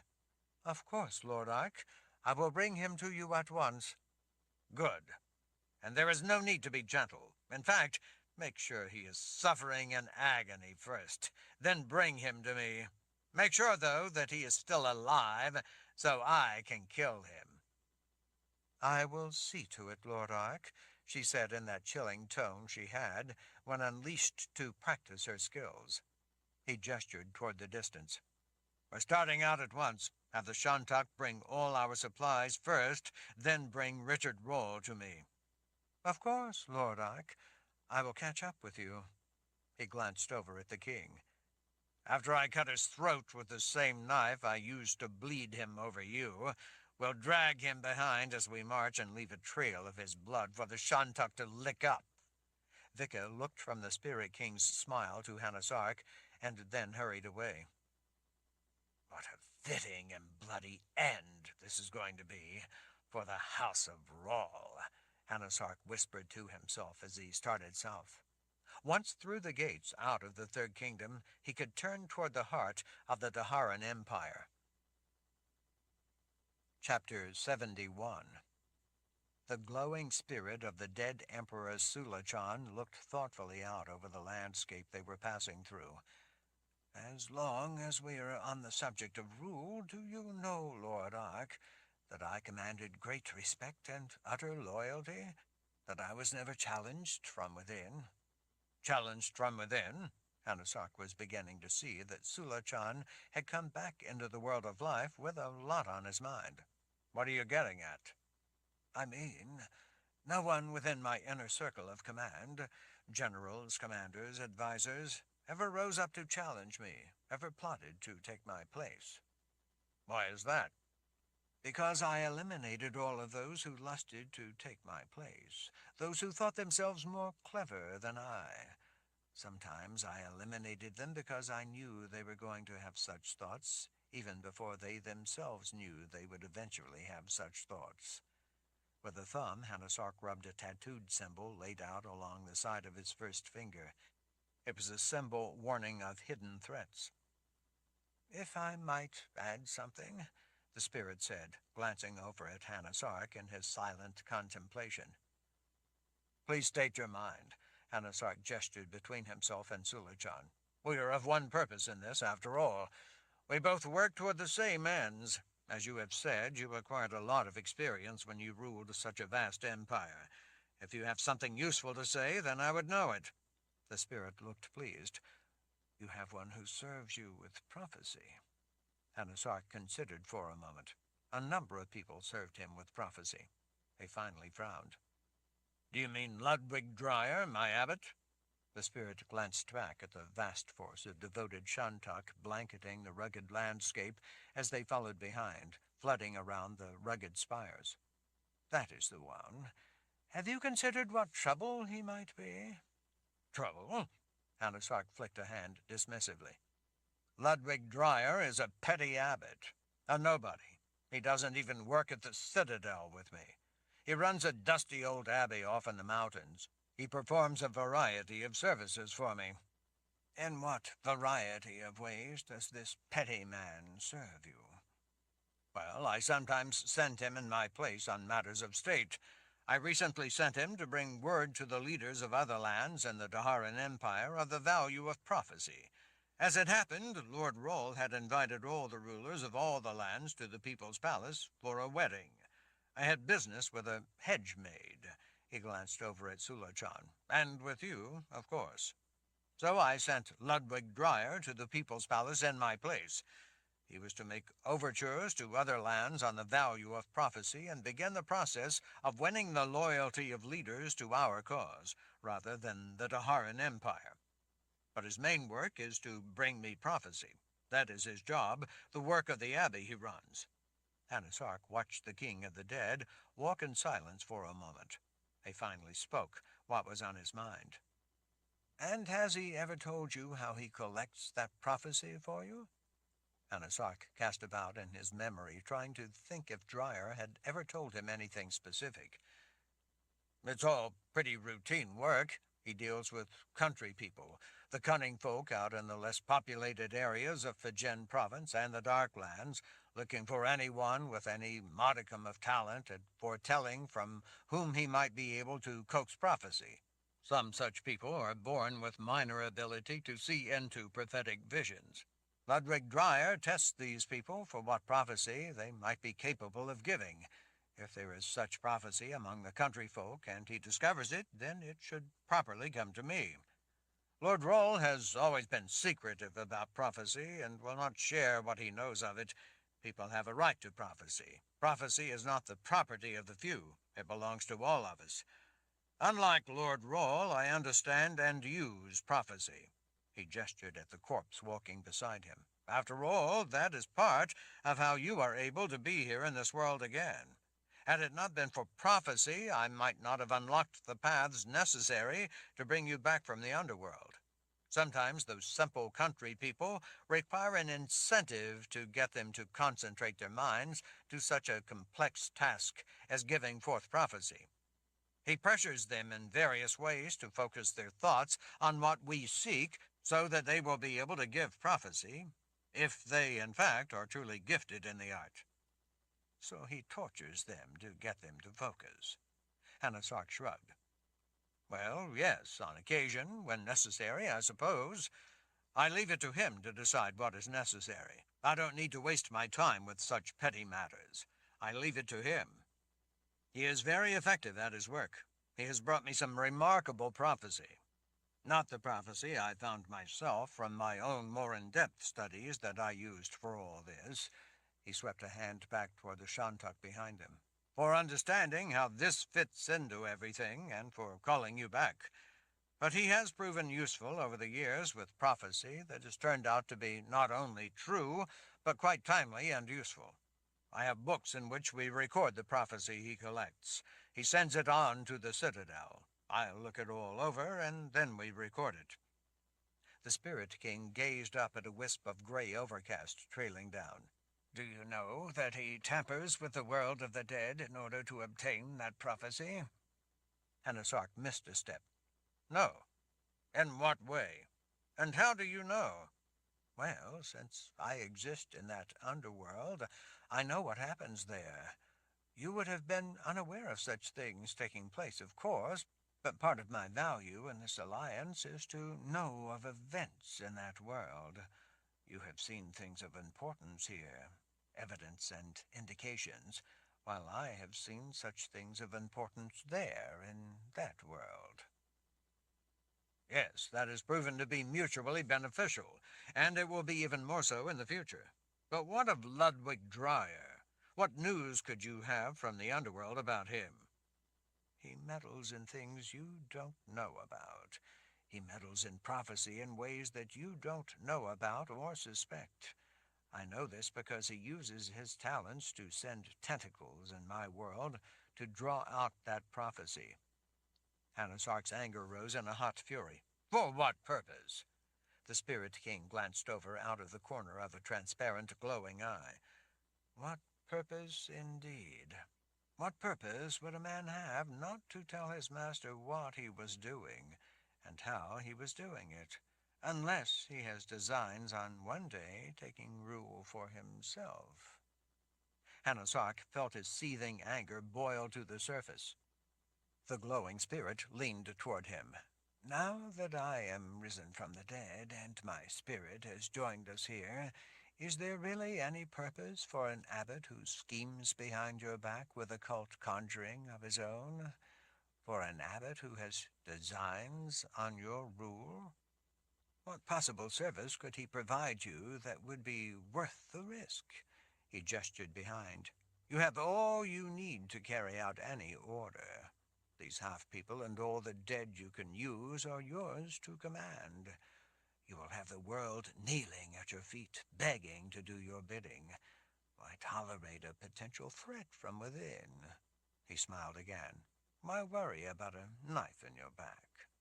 Why, indeed, Hanasark said through gritted teeth. He had always thought of Ludwig Dreyer as a loyal subject, with no interest other than to assist his master.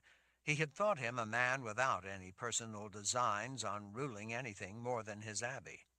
Hanasark was furious to learn that after giving Ludwig Dreyer his position and trusting him with responsibilities such as going to the people's palace in his place and with speaking to leaders of other lands, the man would scheme to usurp rule.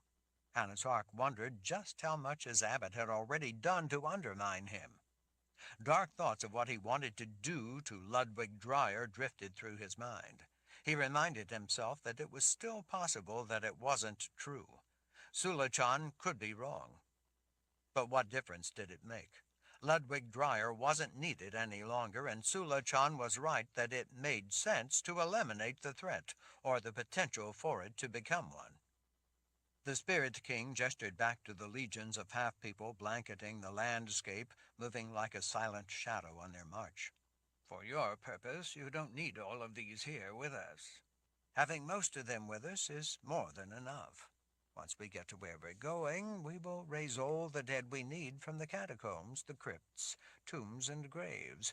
We will have all the dead we could ever need to accomplish what you wish to accomplish.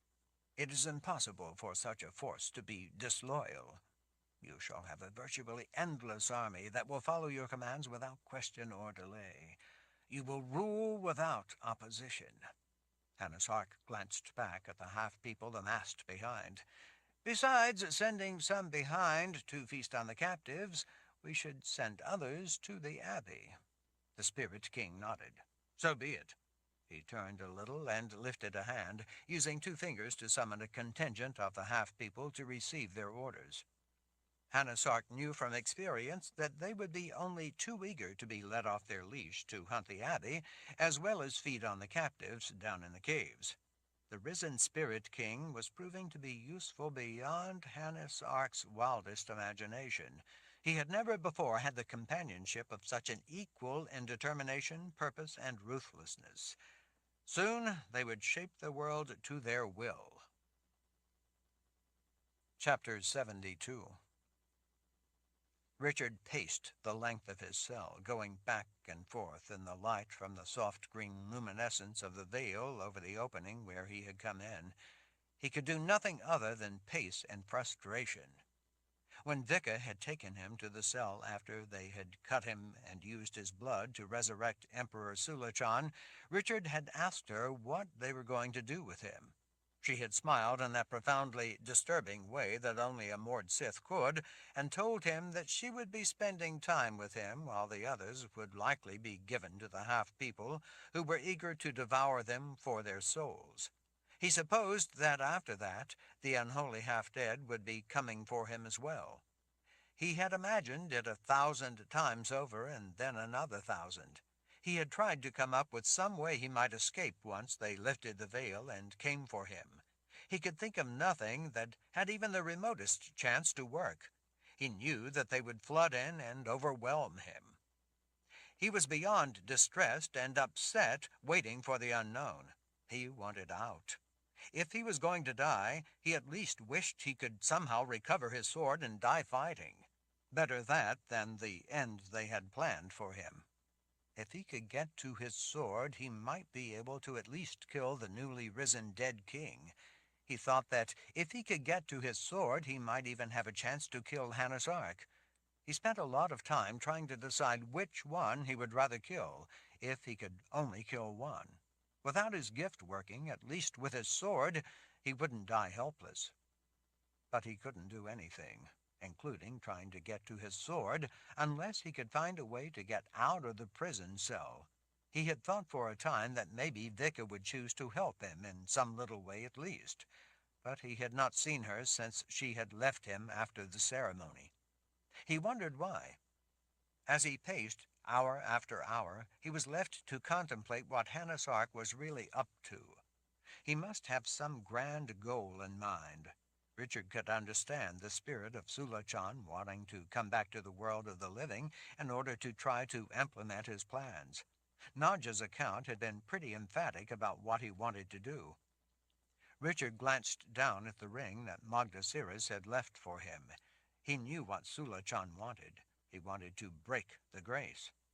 Richard went back to pacing. He knew what Sulachan wanted, but what was Hanasark's role? He was not the kind to be a sycophant to a spirit king. He had to have a plan of his own, something he wanted for himself. Richard knew that people like Hanasark only wanted one thing, power. The symbols tattooed all over the man spoke to the lengths to which he would go in order to obtain that power. He was deeply involved in the darkest of occult conjuring. Of course, with the war ended and the world at peace, at least until the barrier containing the half-people had failed and Hanasark brought their king back, the only real power left was the Daharan Empire. By getting Richard out of the way, that made it pretty obvious what Bishop Ark's intent had to be. He wanted to be Lord Ark and rule the Daharan Empire.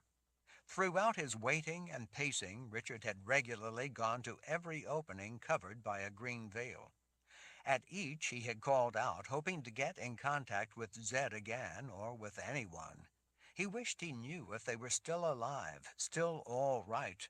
He shouted until he nearly lost his voice. He never received an answer. There was no one imprisoned near him. He tried not to take that as a bad sign. He went back to wondering what Hanasark and the Spirit King were doing.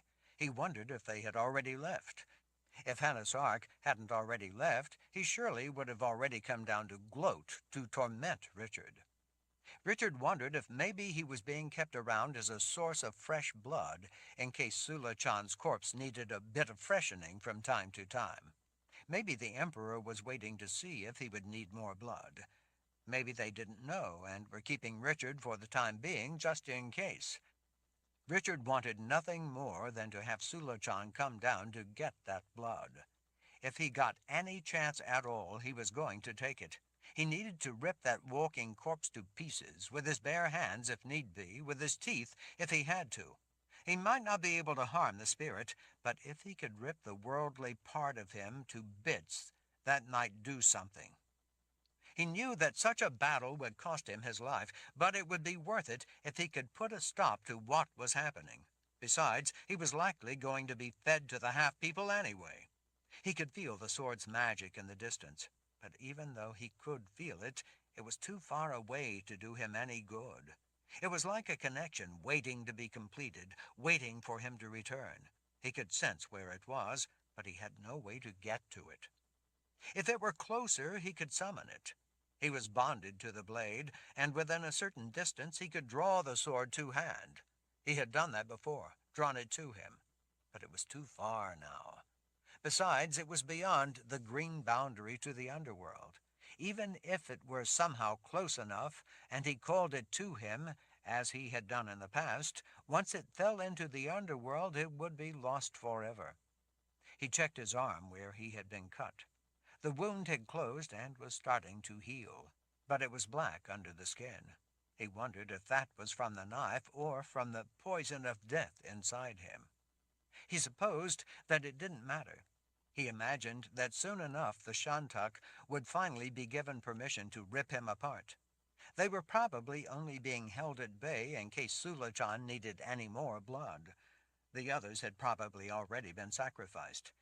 Richard's time would come soon enough. They would likely feed him to the half-people before the poison inside ever had the chance to kill him. With grim curiosity he wondered if that poison might kill the half-people who ate him. He supposed not. They were of the Third Kingdom. As he sat back against the wall, tossing small stones out of boredom, he wondered if Samantha had gotten away. He had no idea what she could do now that she was alone and so far from her home, but at least she had escaped Hannah's Ark's clutches. Of course, there was no guarantee that she had stayed out of the drifting greenish boundaries of death or out of the clutches of the half-people. She had wanted so much to come with him, to help him, to try to rescue her mother. She had wanted to help fight the threat descending on the world. She had wanted to carry out the duty of the gifted who had been left in Stroiza. She had shown so much resolve. He felt guilty for abandoning her, but of course he'd had no choice in the matter. Still, he felt bad. Having her run to keep her from being captured along with him was all he had been able to do. Richard slumped back against the wall, resting his forearms over his knees. He was exhausted from the captivity, the pain of the Aegeal, and with worry. He was weak from lack of food. Worse, he was getting weaker from the inner poison. "Lord Rawle?" Richard's head came up. He thought he heard a voice call his name. It was distant and rather muffled, coming through the wavering greenish underworld wall, but he thought that it sounded like Samantha's voice. Chapter 73. "Lord Rawle?" It was closer the second time. He was sure that it was Samantha's voice. Richard stood in a rush. "Lord Rawle?" That time the voice was right outside his prison cell door. "Samantha? Samantha, is that you?" "Lord Rawle! Lord Rawle! Are you all right?" "Yes, I'm trapped in here. I can't get out. They stuck me in here behind a veil to the underworld." "I know." "How in the world did you find me?" "A woman in red leather saw me hiding in the rocks just outside the caves where they took you." "Red leather? And she didn't take you captive?" "I thought she was going to snatch me for sure and give me to all those half-people. Most of them had already passed by near where I was hiding. She was coming from the caves to catch up with the men leading the half-people. But when she spotted me, she instead signaled for me to stay where I was, to stay out of sight and wait. I couldn't imagine why. I was afraid and didn't know if I could trust her. But I didn't know what else to do. If I came out, then the others would snatch me for sure. But then after a time, when everyone had moved on, she came back." "And she didn't capture you?" Samantha was quiet for a moment. No, I don't know why not. She stared at me for a long time, thinking about something, I guess. I stood there trembling, imagining she was going to feed me to the half people I'd just seen go by. Then the strangest thing happened. She bent down and told me where you were. Richard was stunned. So, she's with you then? She helped you get down here? No, she only told me where you were being held. It looked like she had a hard time of deciding to do that much. After that, she went to catch up with the others. Do you know where the others were going? Most of them seemed to be headed south, back toward the gates we came through. They had so many shunt-up with them that it looked like the ground was moving. I couldn't see all of them, or tell if they were all moving south. I watched for what seemed like all day as they kept coming past, but I do know that some of the half-people stayed behind. So there are still half-people here in the caves? Yes, lots of them.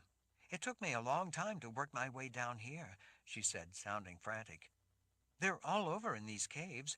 Sometimes I had to wait hours for them to leave. Where are they now? I don't know for sure. I know that they patrol the passageways. Lord Roll, you have to get out of here. The half-people will come back through here soon. They haunt these caves like ghosts. I can't stay here. They'll get me. You have to get out. You have to get out now. Richard threw his hands up in frustration. I can't, Samantha. The half-people have the ability to banish the green veil, but I don't. I don't have a way out, or I would already be out. I'm trapped in here. Lord Roll, I can't stay here. The caves are full of half-people. If I stay, I'll be caught and— Listen to me, Samantha. You need to run. You're right. You can't stay out there, or you'll be caught. Get out of here. Get out now. I need you to come with me. Richard raked his fingers back through his hair as he growled in anger. Samantha! I found some of the others. What? When I was looking for you, I found some of the soldiers. I talked to them like I'm talking to you. They're trapped, too, on the other side of greenish underworld veils. There was a long pause. Lord Rawl, she said, her voice starting to choke with tears. I talked to my mother. Richard froze. Dear spirits, he whispered, not wanting her to hear him. Lord Rawl, please, I need you to help me get her out. I can't do it. I need you. Richard's hands fisted as his jaw clenched. He told himself to stay calm, to think. He had to tell her the brutal truth. Samantha, you need to get away. I'm stuck. I can't get out. Save yourself. Your mother would want you to save yourself, to live. I know. That's what she told me. But I can't just give up. Richard leaned his hands on the wall beside the wavering green light. When he came close, the spirits of the dead on the other side became more agitated and pressed against the green wall, trying to get out, trying to get at him. Richard stared at them for a moment. He was one of them, in a way. He had death inside him. He was of the Third Kingdom. He was both life and death together. And yet he was trapped by death in the world of life. Lord Rawl, he could hear her weeping softly. He was her only hope. I'm sorry, Samantha, but I don't have a way to get out. But you have to. You're the one. The one, he thought bitterly. What good was it doing him to be the one? Richard straightened. He was of both worlds. He was alive, but he had death in him as well. He was already dead, but had life still attached to his spirit. It seemed so simple. Could it be true? Magda Cirrus and Merritt had left him a message. They had said, Know that you have within you what you need to survive. Use it. Use it. He wondered. Chapter 74. Samantha, I'm here. He looked down at the grace on the ring Magda and Merritt had left for him. It was meant to remind him of what mattered. The grace was a depiction of both worlds, really, and how life blended and balanced with both, the world of life and the world of the dead. It was also a depiction of their interconnection. Richard looked up. "Samantha, I need you to get back. Get back away from the green wall." Lord Rawl, I don't have anywhere to go. "I mean that I need you to stand back, off to the side. In case the boundary of the underworld moves, I want you back out of the way. Go back down the hall a ways." Why? What are you going to do? "Hurry. We don't know how long before more of the Shantuk show up. Hurry now. Stand back out of the way." All right, she said from farther down the cave outside. I'm back out of the way. "Listen, Samantha. If anything goes wrong, I want you to get away. Do you understand? Don't hesitate. If anything goes wrong, run and get out of here. Your mother would want you to live."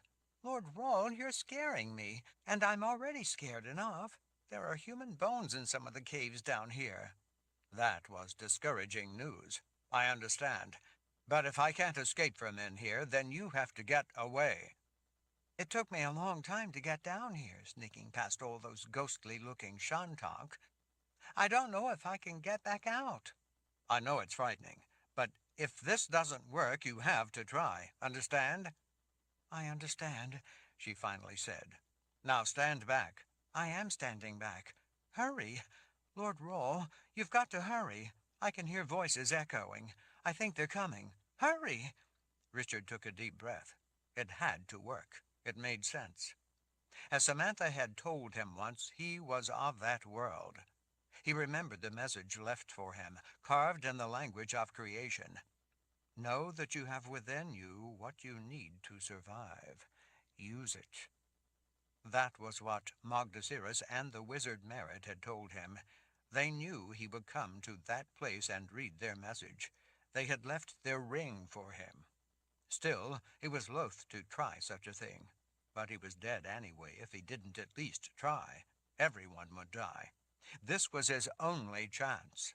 He knew that more than anything, despite how he tried to convince himself of the logic of it, it was an act of desperation. Zed always said that sometimes an act of desperation was magic, real magic. He tried to slow his breathing. He couldn't afford to wait any longer. He had thought it through as best he could. There was no time to think it over any longer. He was out of options and out of time. They all were. He had to try. He looked down at the grace on the ring one last time. He looked at the lines coming out from the center, the lines representing the spark of the gift as it crossed the world of life and then went on into the infinite world of the dead. Each was a continuous, unbroken line crossing worlds. Richard steeled himself, gritting his teeth. And then he raced ahead into the glowing green luminescence that was the outer boundary of the underworld itself. The shock of it was like walking off a cliff at midnight. He was instantly lost in an eternity of darkness. There were no spirits as he stepped through into their world, as there had been before when he was on life's side of the boundary. There was no more howling, no wailing, no more wavering limbs. There was nothing. There was no heat, no cold, no light, only a kind of darkness that was beyond darkness. In a way, it reminded him of what it was like looking into a night stone, only this was more like walking into a night stone, or more accurately, being swallowed into that perfect blackness. He felt totally and utterly lost. Everything was dead to him.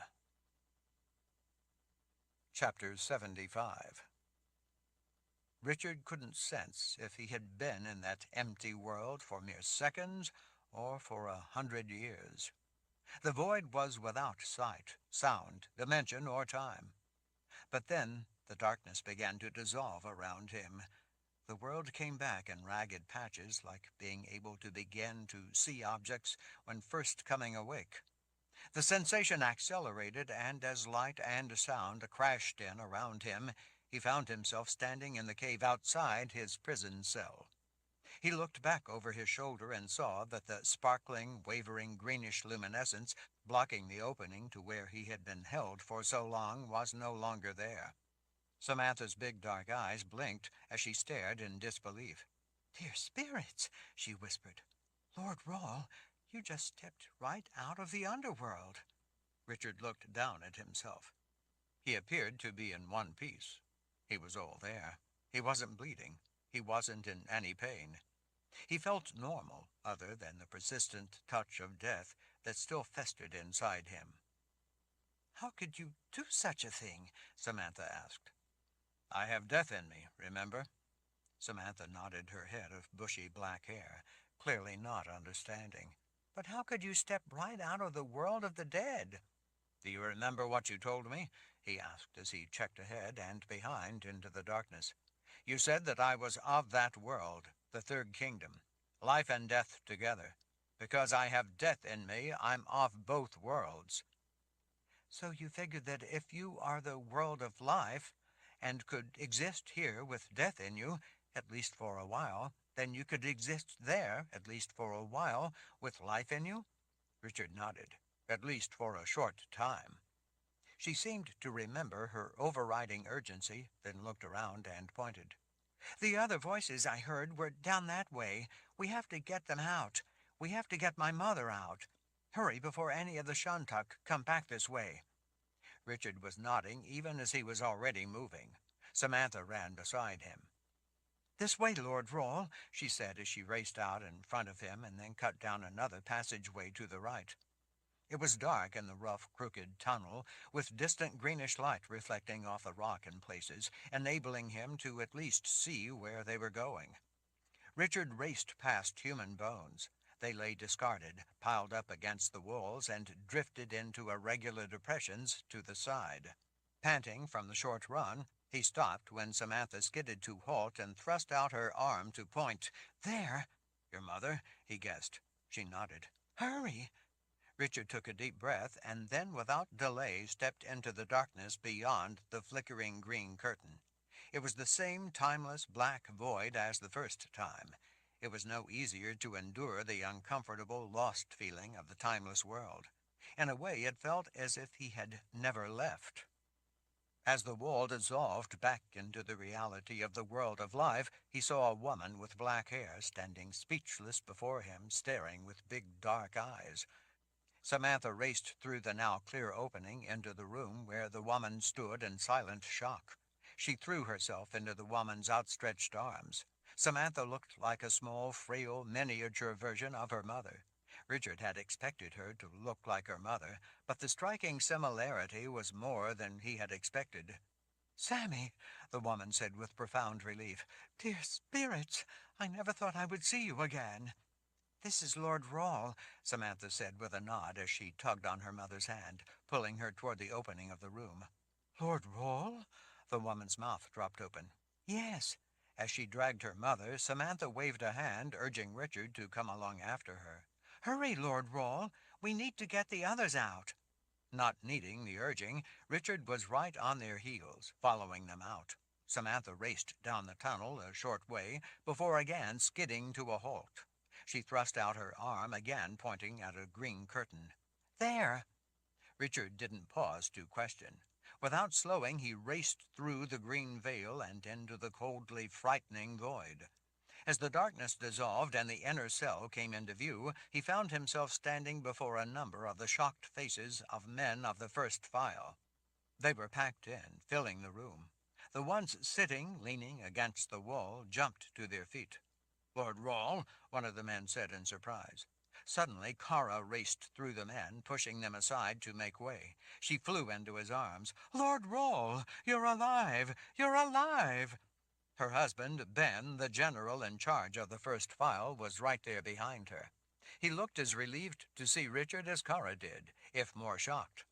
Kara, as frazzled as she appeared, had never looked so good to him.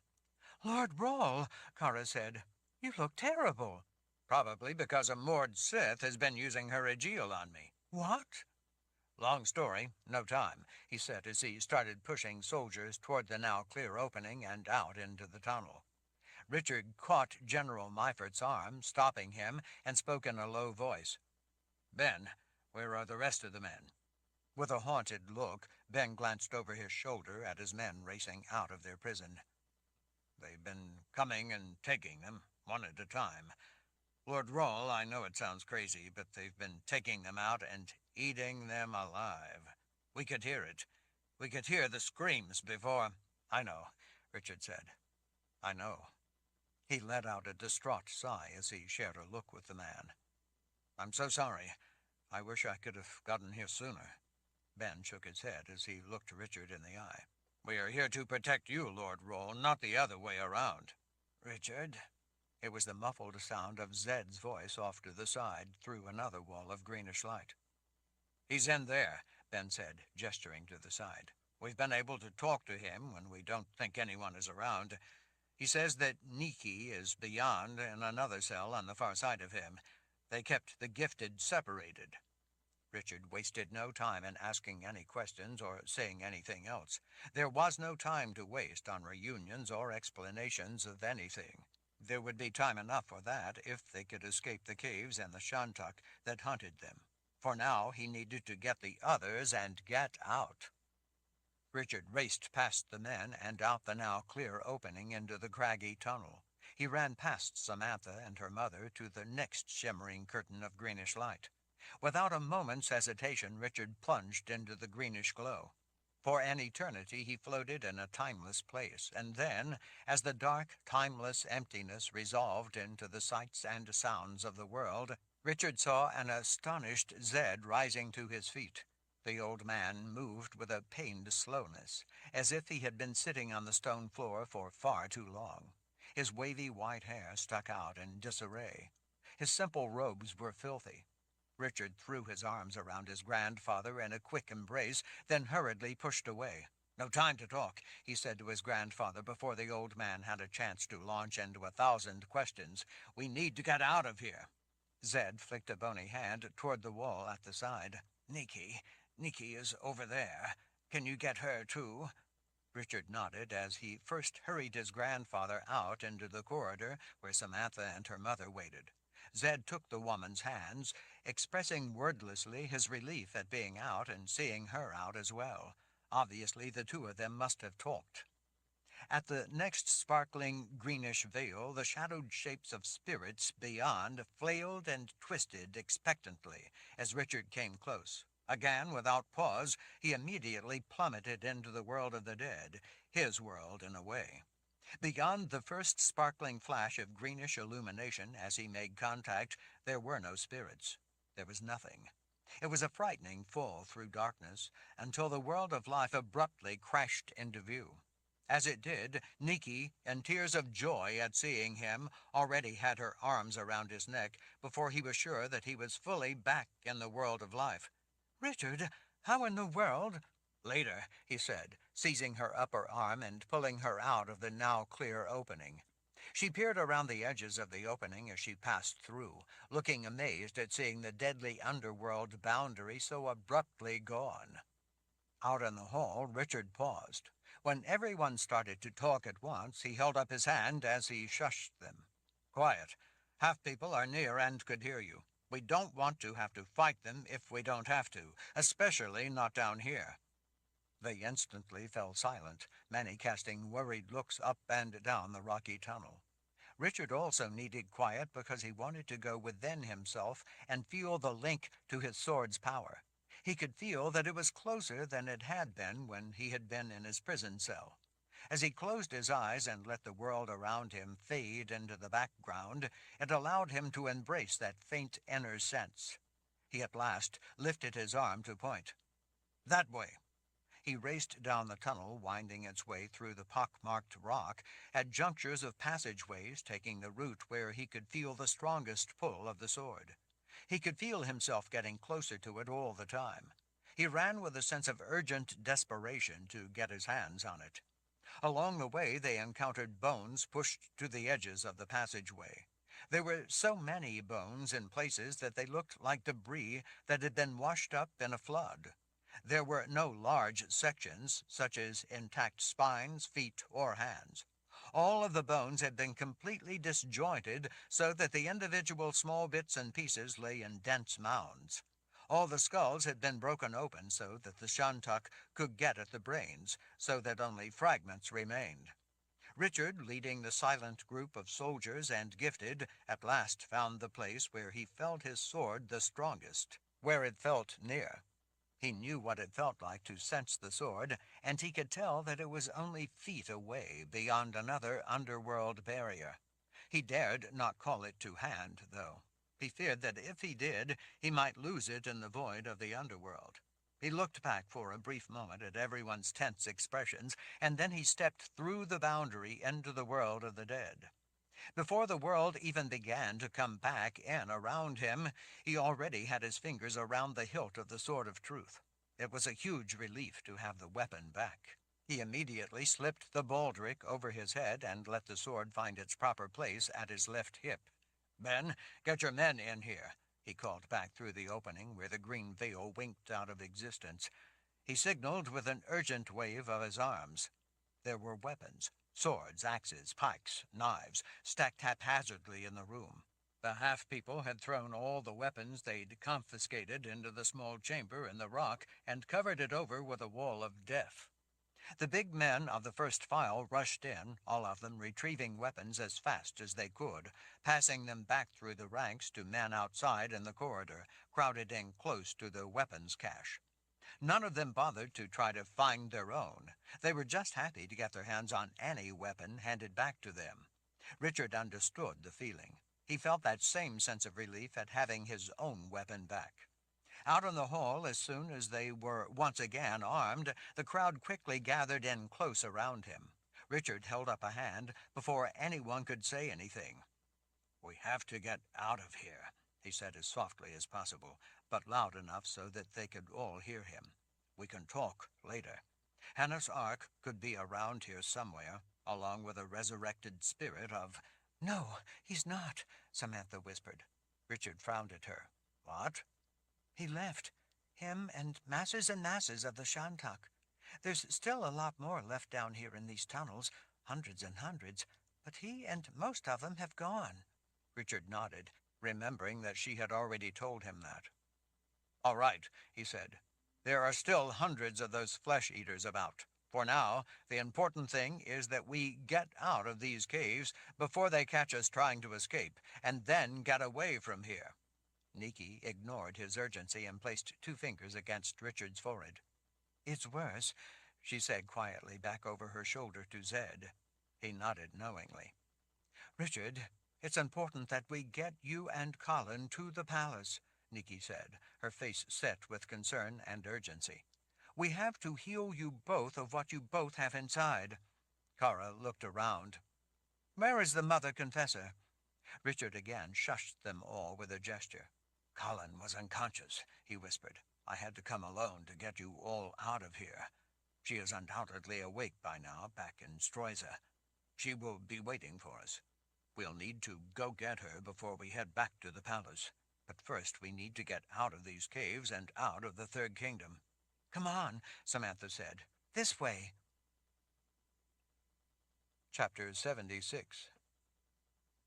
Without delay, the entire company raced off through the dark tunnel, following after Samantha. Holding her mother's hand, she ran like her dress was on fire. The tunnels were not really corridors, but rather a variety of natural openings through the rock. It was in part a cave system through hollow cavities, part natural channels created by floodwaters through the softer portions of the rock, and in part fissures in the more rugged stone. In places, the passageway ahead led them through long clefts where the rock had buckled and split. At other spots, they had to go through low passages under broad shelves of rock that were so low that all of them except Samantha had to bend at the waist so as not to hit their heads as they followed the steep ledge upward. In some places, they had to climb up into pock-marked networks of holes. After going under a series of flat shelves of stone, the openings found their way back into the cave system, which split into a confusing maze of jagged tunnels and rifts in the layers of what looked like melted stone. Some stone was sharp and jagged, while other openings they raced through had over great periods of time been rounded and smoothed by water. Many of the passageways had small streams running through them. In places, they had to skirt pools of perfectly clear, deep water. Other tunnels were crooked, cavernous passageways with many openings branching all throughout them. The entire subterranean world was so riddled with holes, openings, and rifts that it felt to Richard like it all might lead to the underworld itself. The greenish veils of luminescence that floated sporadically through the caves only added to the illusion. "Samantha, are you sure you know where you're going?" Richard asked in a hushed voice, as he followed close behind her. "I grew up in caves," she said. "I remember distinctive things about the rocks and openings through them."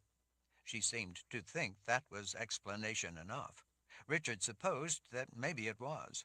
As a woods guide, he did much the same kind of thing when traveling through uncharted forests.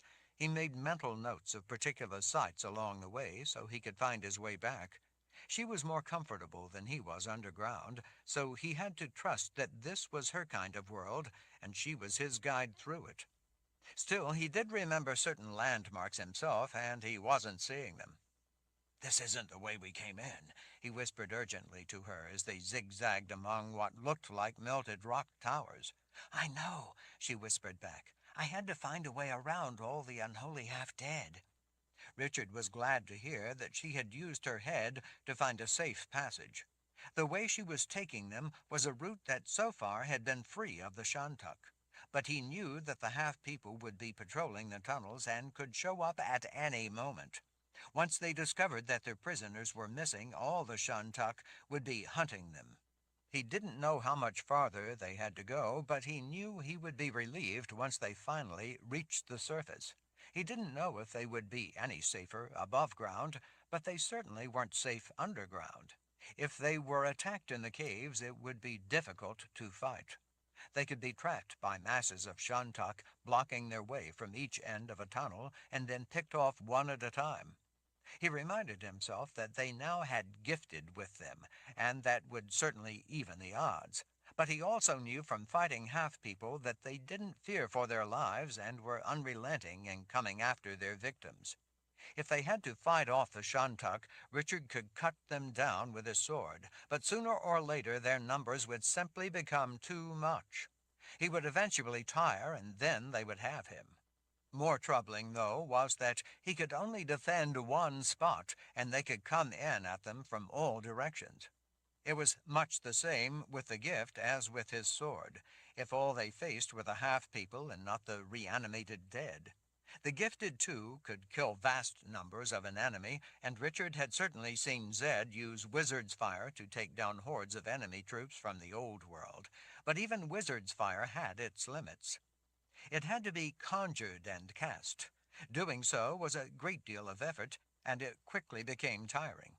If the enemy kept coming in vast numbers, getting closer all the time, then even a wizard could be overrun. After all, they had been overrun and captured once already.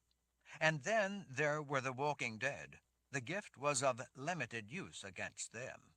That was why, Richard imagined, the half-people, like those in Sulachan's time in the Old War, used the dead. They were not only very effective on the front lines, they were also expendable, and there was a virtually endless supply of them, so if nothing else, they could wear down any resistance.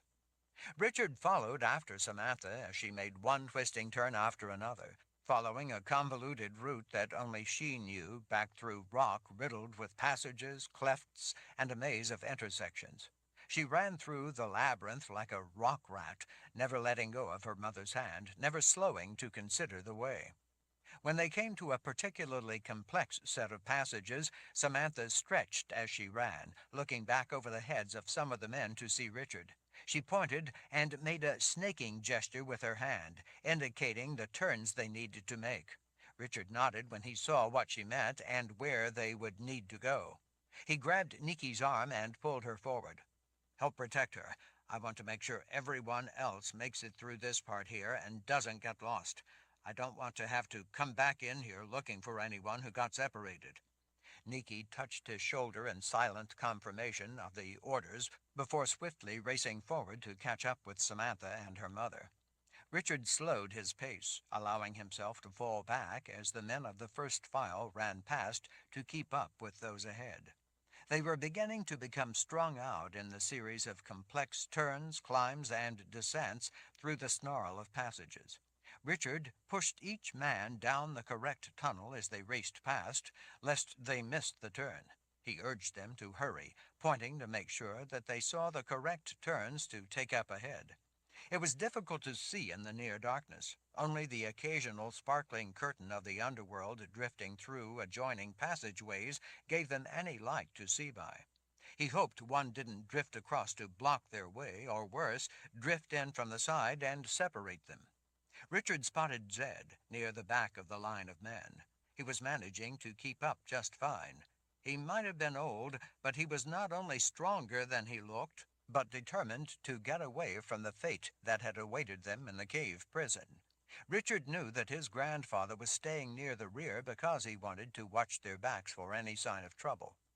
Kara, out ahead of her husband, followed close behind Zed near the rear of the column of men. She saw Richard slowing to push men down the correct turn. "Go," she growled ahead to him, motioning angrily to him over the heads of a congested knot of soldiers. "Don't wait for us. Go." He knew that she wanted him to stay in among the protection of the men of the first file. Richard was determined, though, to make sure that in the dark cave none of them missed the turns they needed to take. He didn't want to lose any of them down in the tunnels.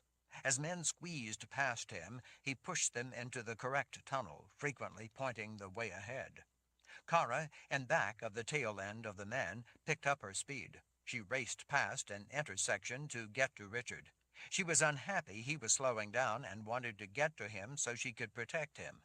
Finally, the last two men dashed past.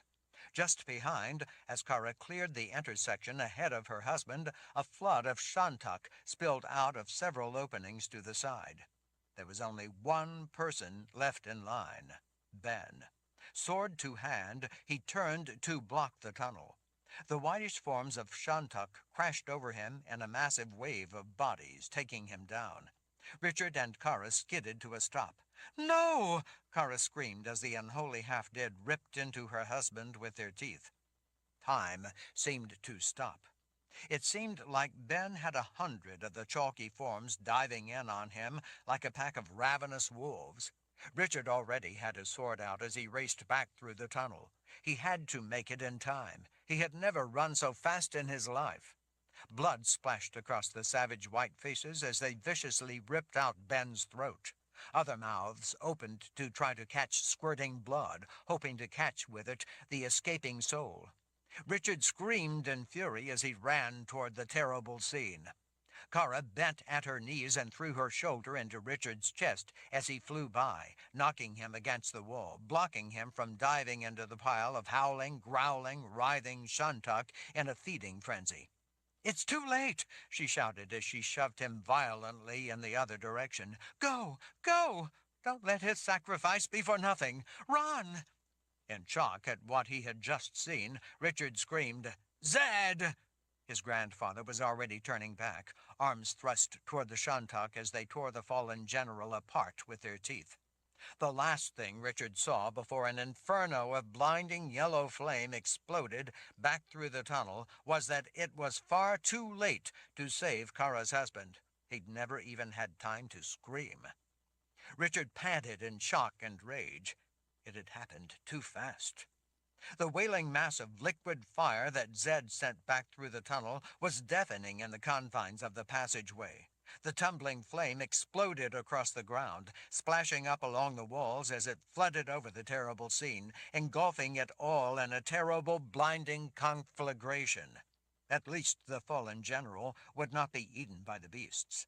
He had given his life to slow the enemy in the hopes of saving the rest of them. Tears streamed down Kara's face as she shoved Richard. "Go! Hurry! Go!"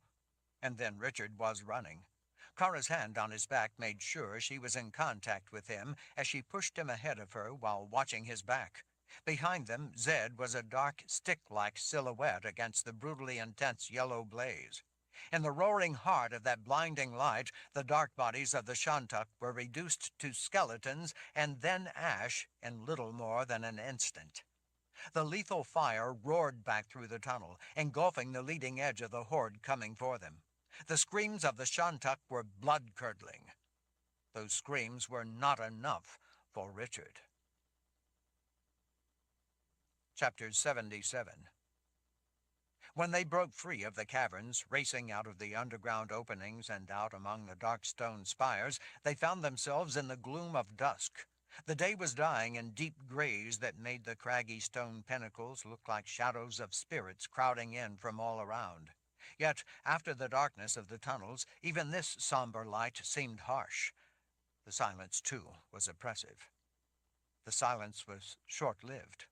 The Shantuk, howling in wild fury, poured out of openings everywhere in the rock. They were aroused by the smell of blood and had their prey in sight. The lethal fire Zed had unleashed in the tunnel had only slowed them. It couldn't reach through all the passages to reach the masses of half-people after them. They hungered for those with souls. There would be no stopping them. They flooded out of places in the rock that Richard didn't even know were caves. They rushed out into the dying daylight, a howling, ravenous horde, pouring out from the rocks and flowing around the stone spires in unending numbers. Once out of the confining caves and in the open, seeing the masses of the unholy half-dead coming from almost every direction, Richard knew that if they tried to get away, they would be run down and overwhelmed. He skidded to a halt. As he stopped, he seized Kara by her wrist and tossed her behind him, out of his way. The storm of magic from the sword thundered through him, demanding that he strike. It was his turn now to unleash his own merciless hunger for blood.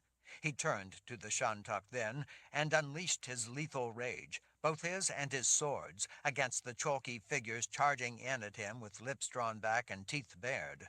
They came at him from every direction.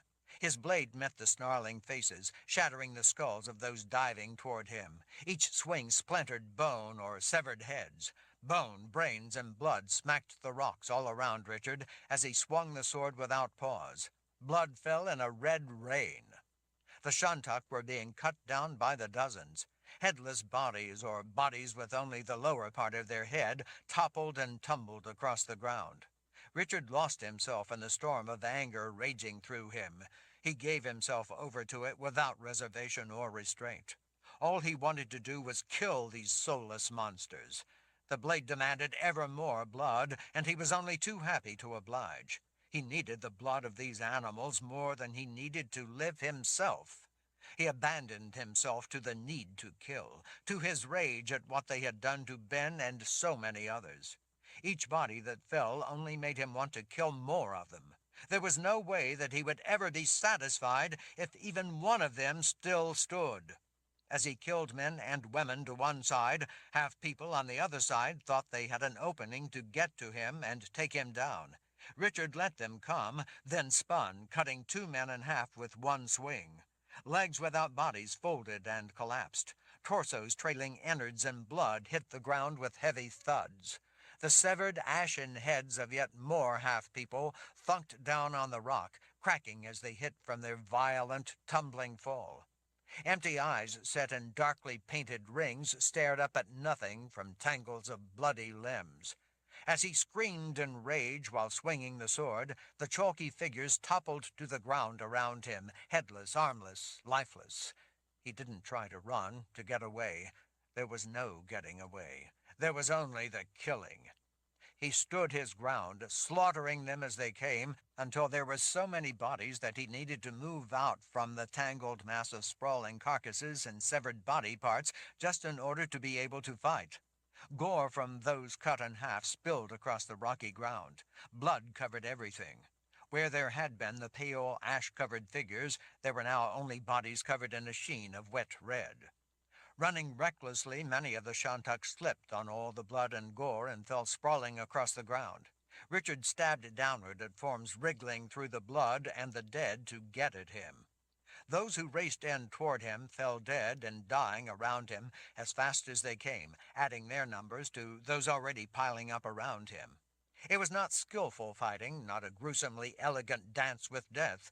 There was no artful cut and thrust, no graceful evasion and counter-strike. It was instead violent, mad, bloody butchery, nothing more, nothing less.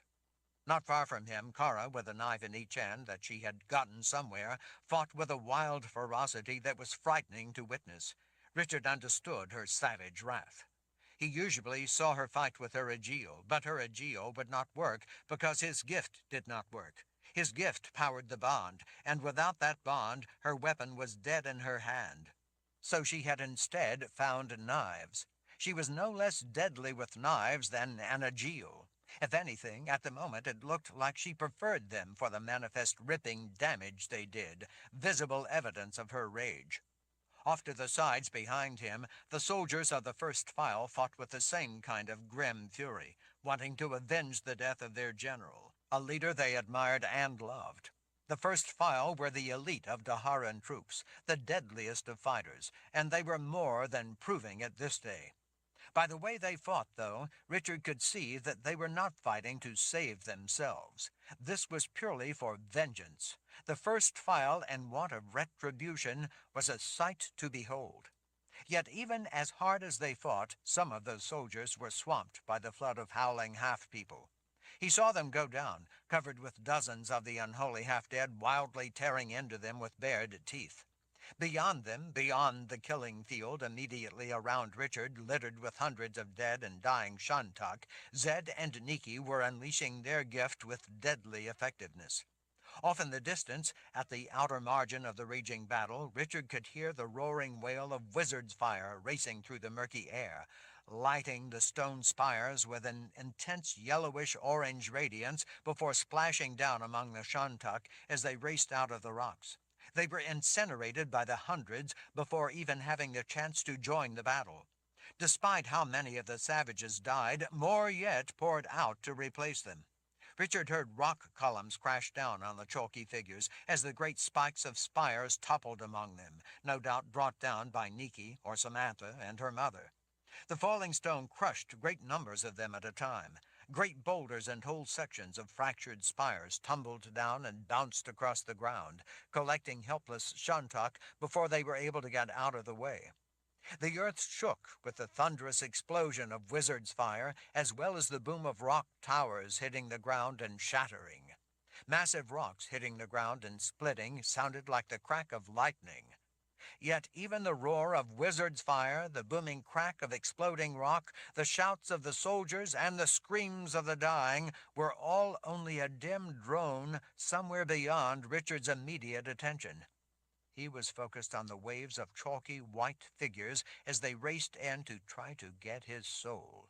These were half-people who clearly wanted him above all the others. They recognized that it was his blood that had brought back their king. They wanted that blood. They wanted his soul for themselves. That was just fine with Richard. He was pleased that they were coming for him with such passion, that they wanted at him above all else. It gave him more to kill. Despite how weary his arms were and how out of breath he was, Richard never for a moment paused in killing them as they came. He never slowed. If anything, his rage was only building, fed by the unleashed anger from the sword. That anger fed his, powered the blade, made him more deadly, drove his need to kill. He was lost in a world of his own, focused entirely on the task. Yet somewhere in the back of his mind, Richard knew that he wasn't going to be able to keep it up. There were just too many continually coming for him. There seemed no way to defeat them all. Their numbers were just too great. And then, in the failing light, in among the half-people, Richard saw the hulking forms of the walking dead finally emerging out of the caves. Chapter 78. The glowing red eyes of the walking dead stood out in the murky late-day light. They were slower than the Shantak. That was why so many of the Shantak had emerged from underground first. Now the dead were lumbering out of the caves, come to help reap those with souls. Richard furiously hacked his way through the half-people as he crossed the bloody ground to intercept the dark shapes of the animated dead. Their clothes hung in rotting tatters. Their dried flesh was as dark as the dirt-covered clothes they wore, so that they all looked like filth formed into men. As slimy and grimy as they were, it didn't matter to Richard. He needed to stop them before they could get to the others. He knew how dangerous these dead driven by occult magic could be. The soldiers would have more than a difficult time handling such a threat. Even the gifted's powers were no match for the occult magic that had been invested in these monsters. Richard vaguely perceived a figure in red, Kara, close behind him, going in for the attack with him, guarding his flank from Shantuk, turning to come after him. Richard redirected his attack from the Shantuk and instead went for the dead. With their glowing red eyes, they were easy enough to spot. Even the Shantuk kept clear of them now that they had been set with the task of killing. Richard gritted his teeth as he swung his sword with all his might, hacking apart the dense dark forms. Arms and legs fell, littering the ground. Legs continued to twitch. Fingers continued to grasp. Heads and parts of heads spun through the air and cracked apart as they bounced off rock walls. All the while, fire tumbled and rolled across the ground, swamping the severed but still moving limbs behind Richard as he drove onward through the dead coming at him and the Shantuk baring their teeth, hoping for a bite of him. They tasted only steel. The air all around was filled not only with the smoke from all the fire, but the stench of burning flesh. Dust boiled up as stone spires crumbled and fell among the Shantuk. The night air was filled with screams of the mortally injured and those trapped under the crushing weight of toppled stone. Everywhere the mostly naked bodies lay sprawled across the ground. Their chalky white forms only served to display the blood in stark relief. Each slash that laid them open only looked more shocking because of the way their ash-covered bodies made the terrible wounds all the more horrifyingly obvious. Richard heard his name. It was Zed, calling out to him. "Richard," he called out. In a rage of bloodlust, Richard brought the sword up before him, looking for any threat. Even though it still felt like hundreds of the snarling, growling half-people were rushing at him, he realized that there were none. It was only the terrible images of them that he was still seeing flashing through his mind that made him think they might still be coming. But they weren't. He blinked. There were no more Shantuk charging in at him. They were all down. There were no more of the walking dead. They, too, were all down. In the stillness of the gathering darkness, Richard could hear the men panting from the effort of the battle. Some with wounds groaned.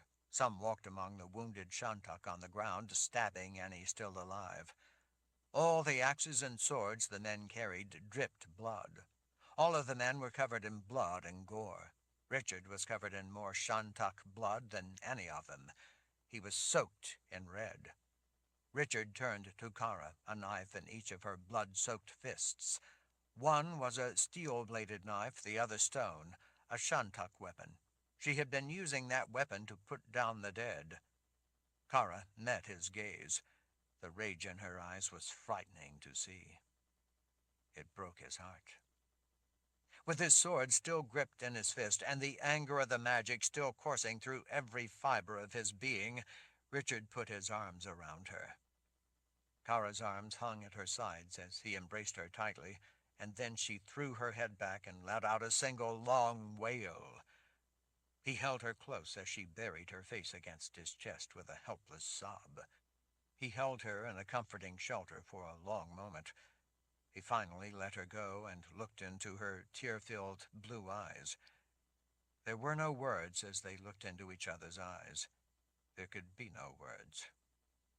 When Richard finally turned back to Zed and Nikki standing close, the crushing weight of the world seemed to suddenly descend on him. He dropped to a knee, abruptly unable to stand. Kara helped hold him on the way down so that he didn't fall on his face.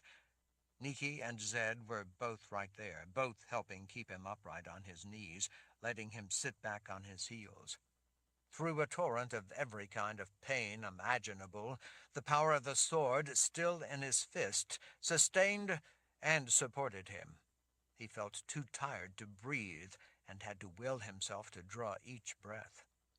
Both Nikki and Zed pressed their fingers to his forehead. Richard could feel the telltale tingle of the gift probing the poison deep within him. Nikki looked up sharply at Zed. "Do you feel it?" Zed returned her grim look and gave her a nod. "We need to get to that containment field. There's not a lot of time." "Where's Colin?" Nikki asked as she looked around to see if anyone. "Where's Colin? We need to get her back there as well. She will be worse than Richard by now.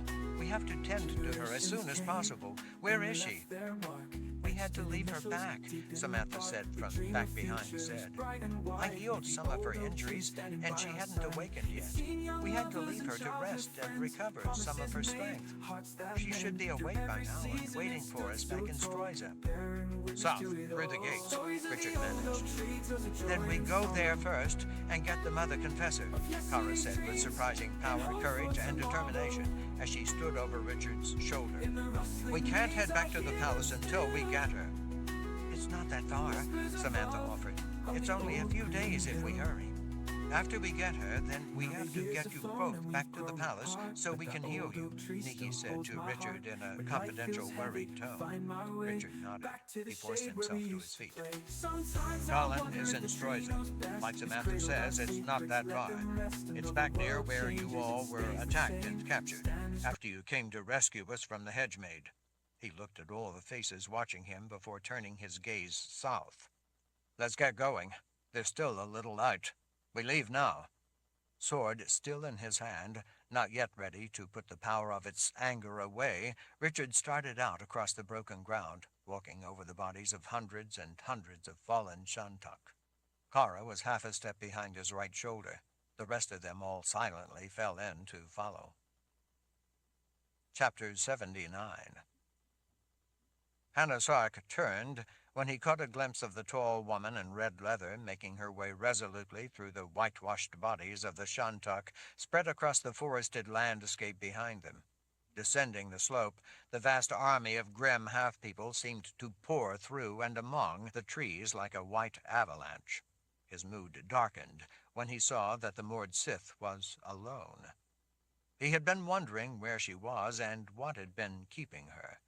Traveling across the desolate land of the Third Kingdom had been much easier than making their way through the uncharted forests of the Dark Lands. It would not have been so difficult with a small force, but the numbers they were dragging behind them were vast, and that slowed the journey. There were so many following behind that it took most of a day for all of them to pass one spot. The Mord Sith did not look at all happy. Seeing that she was alone made him more than merely displeased. Vika elbowed aside a silent Shantuk woman who didn't move out of the Mord Sith's way. Hannah Sark could hear the bone of her jaw crack before she fell beneath the feet of the horde. "So where is Richard Rawle?" Hannah Sark asked when she finally caught up to walk beside him. "You had better not have let him die under torture. I want to be the one to kill him." The muscles in her jaw flexed as she clenched her teeth for a moment. "Lord Ark, I'm afraid that it looks like he escaped." He shared a look with Sulachan. "What do you mean, it looks like he escaped?" the spirit of Emperor Sulachan asked as he came to a halt. Behind them, the progress of the Shantuk nation ground to a halt as well. Vika looked at Sulachan's ghost briefly, then her steely blue eyes turned to Hannah Sark as she answered. "It appears that he somehow managed to escape. All the containment chambers were empty. The ground outside the caves was a sea of dead Shantuk. It was a slaughter. I have never seen the likes of it. The stench was unimaginable. Buzzards darken the sky. The ground seems to move as their dark bodies hop from place to gorge on carcasses. The dead have drawn predators of all sorts, wolves, coyotes, crows, vultures, foxes. Everything you can imagine is there picking over the remains. Scavengers have come from far and wide to feast." Hannah Sark's voice rose in a way that her eyes revealed she recognized as dangerous. "Well, what about down in the caves? What about all the prisoners we left?" Vika swallowed. Lord Ark, they are all gone. All of them. The soldiers, the gifted, Lord Roll, all of them are gone. His brow drew down in a way that caused her to back a step. Richard Roll. He is no longer Lord Roll. That has been taken from him. I am Lord Ark, leader of the Daharan Empire, not Richard Roll. She swallowed again. My mistake, Lord Ark. The walking corpse of the Spirit King gestured. Or you will be, one day. Hanasark looked over at the glowing form of Sulachan within his long, dead, worldly form. He did not like to be spoken to in such a manner, even by the risen Sulachan. Are you suggesting that I might not be? That you and your forces might fail me? Sulachan regarded Hanasark with an unreadable look before finally smiling. Of course not, Lord Ark. Not at all. I am only saying that I warned you about Richard Roll and leaving him alive. Hanasark's hands fisted. I didn't leave him alive. We put him in a prison sealed off by the underworld itself, with an army of half-people guarding him and the rest of his people. Then I sent her to bring me Richard Roll. He swung around and backhanded Vika across the mouth with his fist. And she failed me. Vika stumbled back 3 steps from the blow. As soon as she recovered, she quickly came forward again and kept her head bowed. I'm sorry, Lord Ark. I have failed you. I went to get him just as you ordered, but he and the others were gone, escaped somehow. The Shantuk left behind must have tried to stop them as well, and they too failed you both. Why didn't you look for him? Hanasark demanded. Why didn't you go after him, find him, and bring him to me? She kept her head bowed. I tried to find him, Lord Ark, but they were gone. I checked all the caverns, just in case. They were empty except for masses of charred remains. Outside the caves there were so many tracks trampling the ground from, she gestured behind her, from all the Shantuk nation leaving that place, that there was no way I could even begin to track Richard Raw and the small group he has with him. For days I have been searching, but to no avail. I tried, but I have no idea where he went. It would appear, Sulachan said, that Richard Rawl has managed to slip from your grasp. As I warned, he is dangerous. Hanasark gave the spirit a dark look, but didn't answer. I have failed you, Lord Ark, Vika said. I deserve and gratefully accept any punishment you decree. My head, if you wish it, Lord Ark. He heaved a sigh, thinking. He was gone when you got back there, then? You didn't see or speak with any of the Shantuk we left behind to feed on the soldiers? You didn't see this battle? He was already gone? She kept her gaze to the ground. Yes, Lord Ark. As soon as you told me to go get him and bring him to you, I immediately started back. When I got there, it was as I described. The only Shantuk left there were long since dead. I went down in the caves and found all the prisoners gone. I spent several days, every moment there was light, searching for any sign of where they could have gone, but I could find nothing. He considered silently for a moment. The Shantuk, stone-faced, watched him. Sulachan watched him. He would like to kill the woman on the spot for failing him, but she had served him well for many years. She had never before failed him. Well, he said in a cooler voice, I guess I can hardly blame you for not bringing him if he had already escaped. And all of the other chambers where his companions were being held were empty as well? Sulachan's spirit asked. She was obviously uncomfortable looking at the spirit, so she looked instead at Hanasark. Yes, I don't know how they were able to break the veils confining them, but all of the ones over the openings into where they were being kept had vanished. I suppose that it's possible the half-people you left to feast on them took the prisoners out, and at that point they somehow managed to overpower the half-people and get away. So it would appear, Hanasark said, glaring at Sulachan, that it is actually your half-people, the ones you left behind to handle the situation, who are the ones who failed. No matter, the Spirit King said, sounding unconcerned. We will have him tracked down and brought back. Sark leaned toward the glowing spirit. How? He demanded. We don't even know where they went. The spirit smiled in that way that Sark didn't like. One cadaverous arm lifted, and the Spirit King signaled to those behind them. Several Shantuk rushed forward and crowded in close to hear his orders. Bring me some of my spirit trackers. With a whisking gesture, they were sent running off into the ranks to do his bidding. Spirit trackers? Sark asked. I created more than simply one kind of soulless weapon to serve me, Sulachan said in a patronizing tone. Some feed, some wield powers, some track spirits. I will send some of the latter back to the scene of the escape to pick up the essence of their spirits. They will track down and kill those with Richard Rawle. Then they will bring him back to you so that you can do what you should have done in the first place. I guess it is only a temporary setback. Sark met Vika's gaze. It looks like you will soon enough get your chance to make Richard Rawle suffer, and then I will cut his throat and bleed him out at my feet. Vika bowed her head. Yes, Lord Ark. I look forward to the day I might redeem myself in your eyes. He watched her for a moment, considering, weighing her words, then turned to Sulachan. The sooner we get there, the sooner I take the seat of power from the House of Rawle, and the sooner I rule the Daharan Empire. I agree. The trackers will go after Richard Rawle for you, while we will tend to more important business. Sulachan held a long dead arm out before them in invitation. Shall we be on our way to the People's Palace, Lord Ark? It is a long journey. Chapter 80. Ludwig Dreyer tilted his head to get a better look as he pulled a handkerchief from a pocket and held it over his nose and mouth. She had lost control of her bladder, but that wasn't the worst of the stink. The smell of blood he was used to. It was the gagging stench of feces from her ruptured bowels that made his nose wrinkle and his breath come in short, reluctant pulls. It was one of the more onerous parts of his work. He stepped over the little river of urine running across the stone floor to get a closer look. The blood ran in every direction, so he couldn't avoid stepping in that, but he wasn't bothered by blood.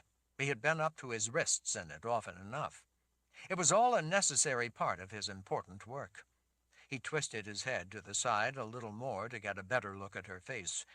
She stared unblinking at him with the one eye that wasn't ruined. Has she spoken any prophecy? He asked the Mord Sith standing behind one of the tightly stretched chains. No, not yet, Erica said. I have been keeping her near the cusp until you had time to come and see her. Ludwig frowned, trying to make sense of the tangled form. The chain was drawn tight, stretched from where it was pinned into the stone blocks of the wall to her bleeding wrist. He finally realized how the arm was broken and twisted back around at an unusual angle, taking all the slack out of the chain that made her look so peculiar. He was pleased to at last unravel the puzzle and understand what at first made little sense to him. Erica had been busy, he could see. There was no doubt about it. She was gifted at what she did. But then, so was Ludwig. He heard small sounds. What was that, my dear? He asked as he bent down. She was making small sounds he couldn't understand. He leaned closer. I'm afraid that I can't hear you. If you want to be released from the suffering, then you are going to have to speak up so that I can understand you. Please, she wheezed. Well, now, you know what we want, Ludwig said as he straightened. We've made it clear. He gestured at the Mord Sith. Erica has made it clear, I'm sure. Speak up, then. The one eye stared at him, unable to look away. Please, let me die. Why, of course. That is why I'm here, to give you release from your agony. It had taken time to prepare her, to bring her to this state.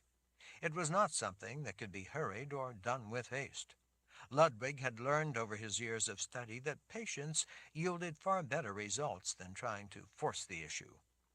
Slowly building the tension, terror, and pain in the end brought far better, far more insightful prophecy. The proper, careful building of their journey toward the climax of their existence brought the exceptional visions when they looked beyond into that other, timeless world. Those were the sort he sought. Rushing the preparations simply didn't produce quality results. Torture was a game of patience.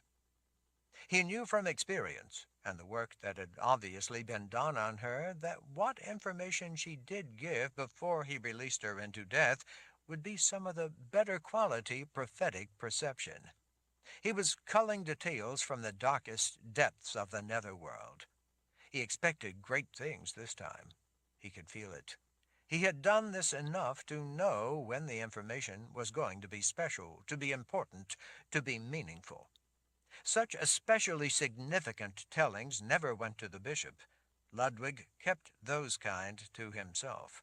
This one he knew would never leave the confines of the abbey. "I'll tell you what," he said down to the agonized face watching him. "I could give you a bit of assistance. I could help you bring it forth.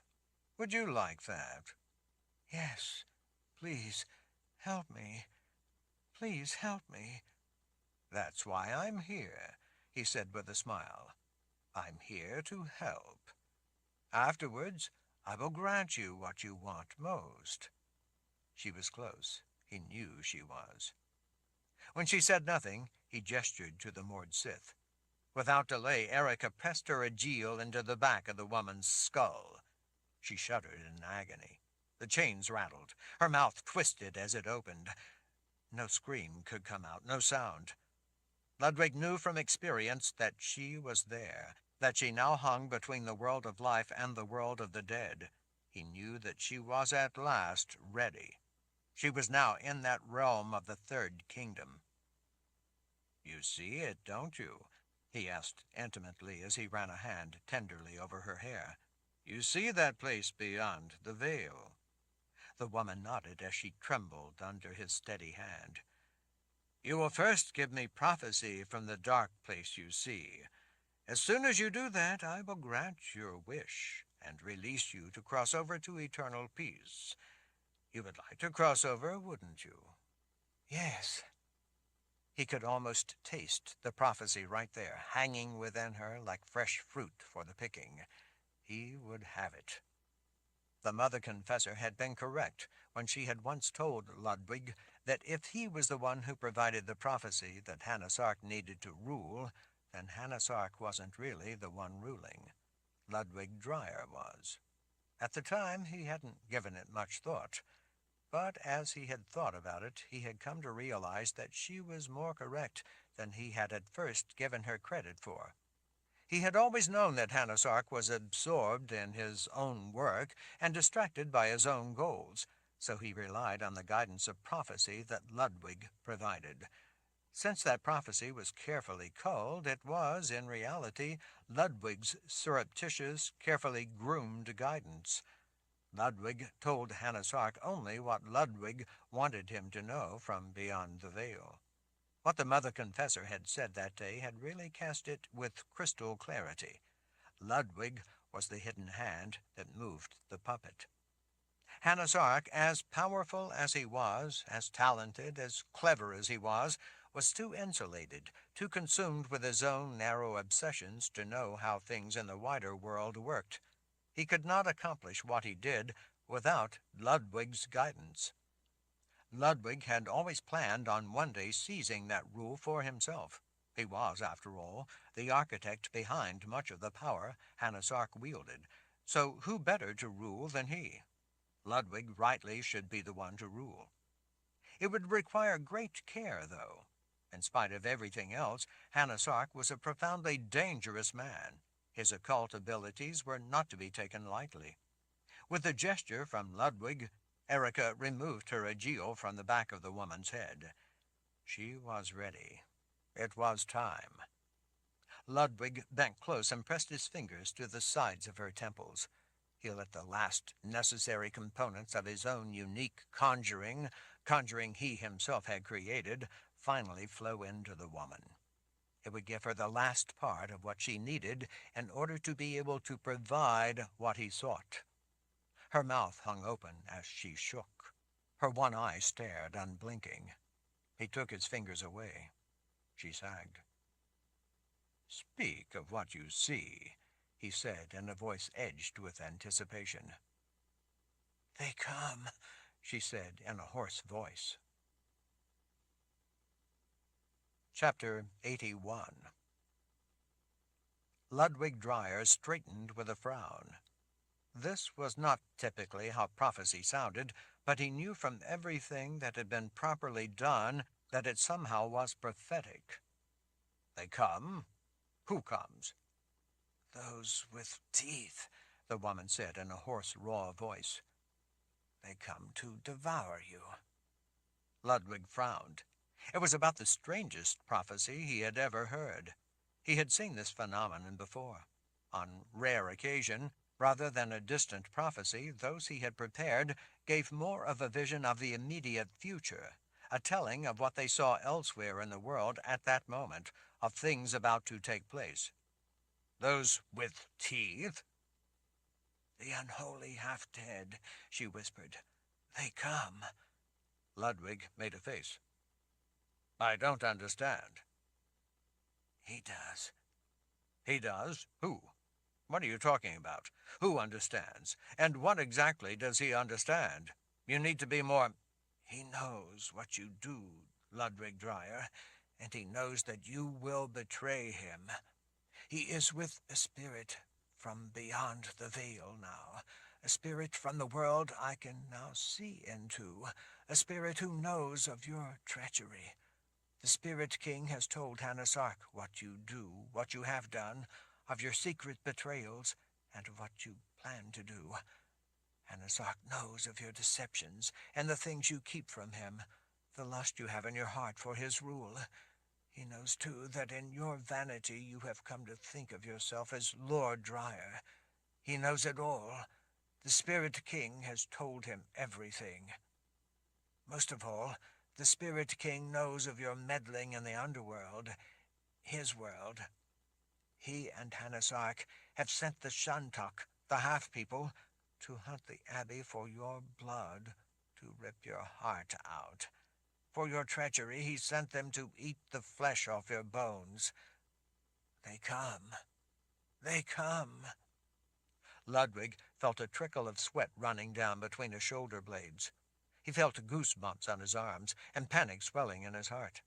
He looked up at the Mord Sith. She looked confused and more than worried. Seeing fear in a Mord Sith's eyes was something that made Ludwig's heart race even faster. She was, after all, supposed to protect him. But she knew what the Shantak were. She had reason to feel fear. He snatched up a knife from a small table to the side and pulled it deeply across the woman's throat. She struggled to breathe through the burble of blood. Her tangled and broken arms thrashed a moment, and then she sagged and began to go still, as blood pumped out the opening in her throat. Erica looked up. "What do we do now?" He licked his lips as his mind raced. "We need more information, better information. We need a better quality person to stand at the cusp between worlds, a person who is more familiar with such things and would be better able to pull more informative details from beyond for us." "The Mother Confessor?" Ludwig Dreyer nodded.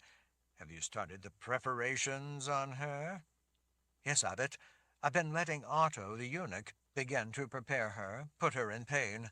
Dora has supervised the work and made sure that her agony has been properly begun. I have personally watched her struggle." Ludwig nodded through his distracted thoughts. "We can't afford to wait any longer. Get another Mordsith to assist you." He looked up into Erica's blue eyes. "Come get me just as soon as you—" He gestured down at the twisted form at his feet, where he stood in the blood running across the floor. "As soon as you get her to the cusp." "You mean to try to rush her to the end, then? That's dangerous. It may go too far, too fast, and then we would lose her without any results." "It's the only way. We must hurry it along. We must try." "Abbot," she said, an edge of urgency in her voice, "don't you think that we should leave instead? Shouldn't we get away from here?" I mean, if Lord Ark sent half people, and they are right now on their way here, we may not have that much time. Ludwig was having trouble ordering his thoughts. He looked around as if searching for salvation. Yes, yes, of course you may be right. Make preparations. Have the coach prepared and standing by at the ready. Meanwhile, have one of the others begin at once on the Mother Confessor. We need to learn more. Dora, send Dora. Her impatient nature seems fitting. Her swift cruelty may be just what is needed. Let her have her way for once. Erica looked skeptical but headed toward the door. I'll send Dora immediately and get things ready for us to leave. She was out in the hallway for only a moment before she ran back in, her eyes wide. Abbott, we have to go now. What? It's impossible for them to already be. Erica seized his arm and spun him toward the window. She pointed. Look! Look on the far hills, there in the distance. Do you see them? They all look the same. It's the Shantuk. Ludwig stared in disbelief for a moment, then growled in anger at Hannah's Ark for doing this to him. It wasn't fair. Have Dora get the Mother Confessor. We'll have to take her with us.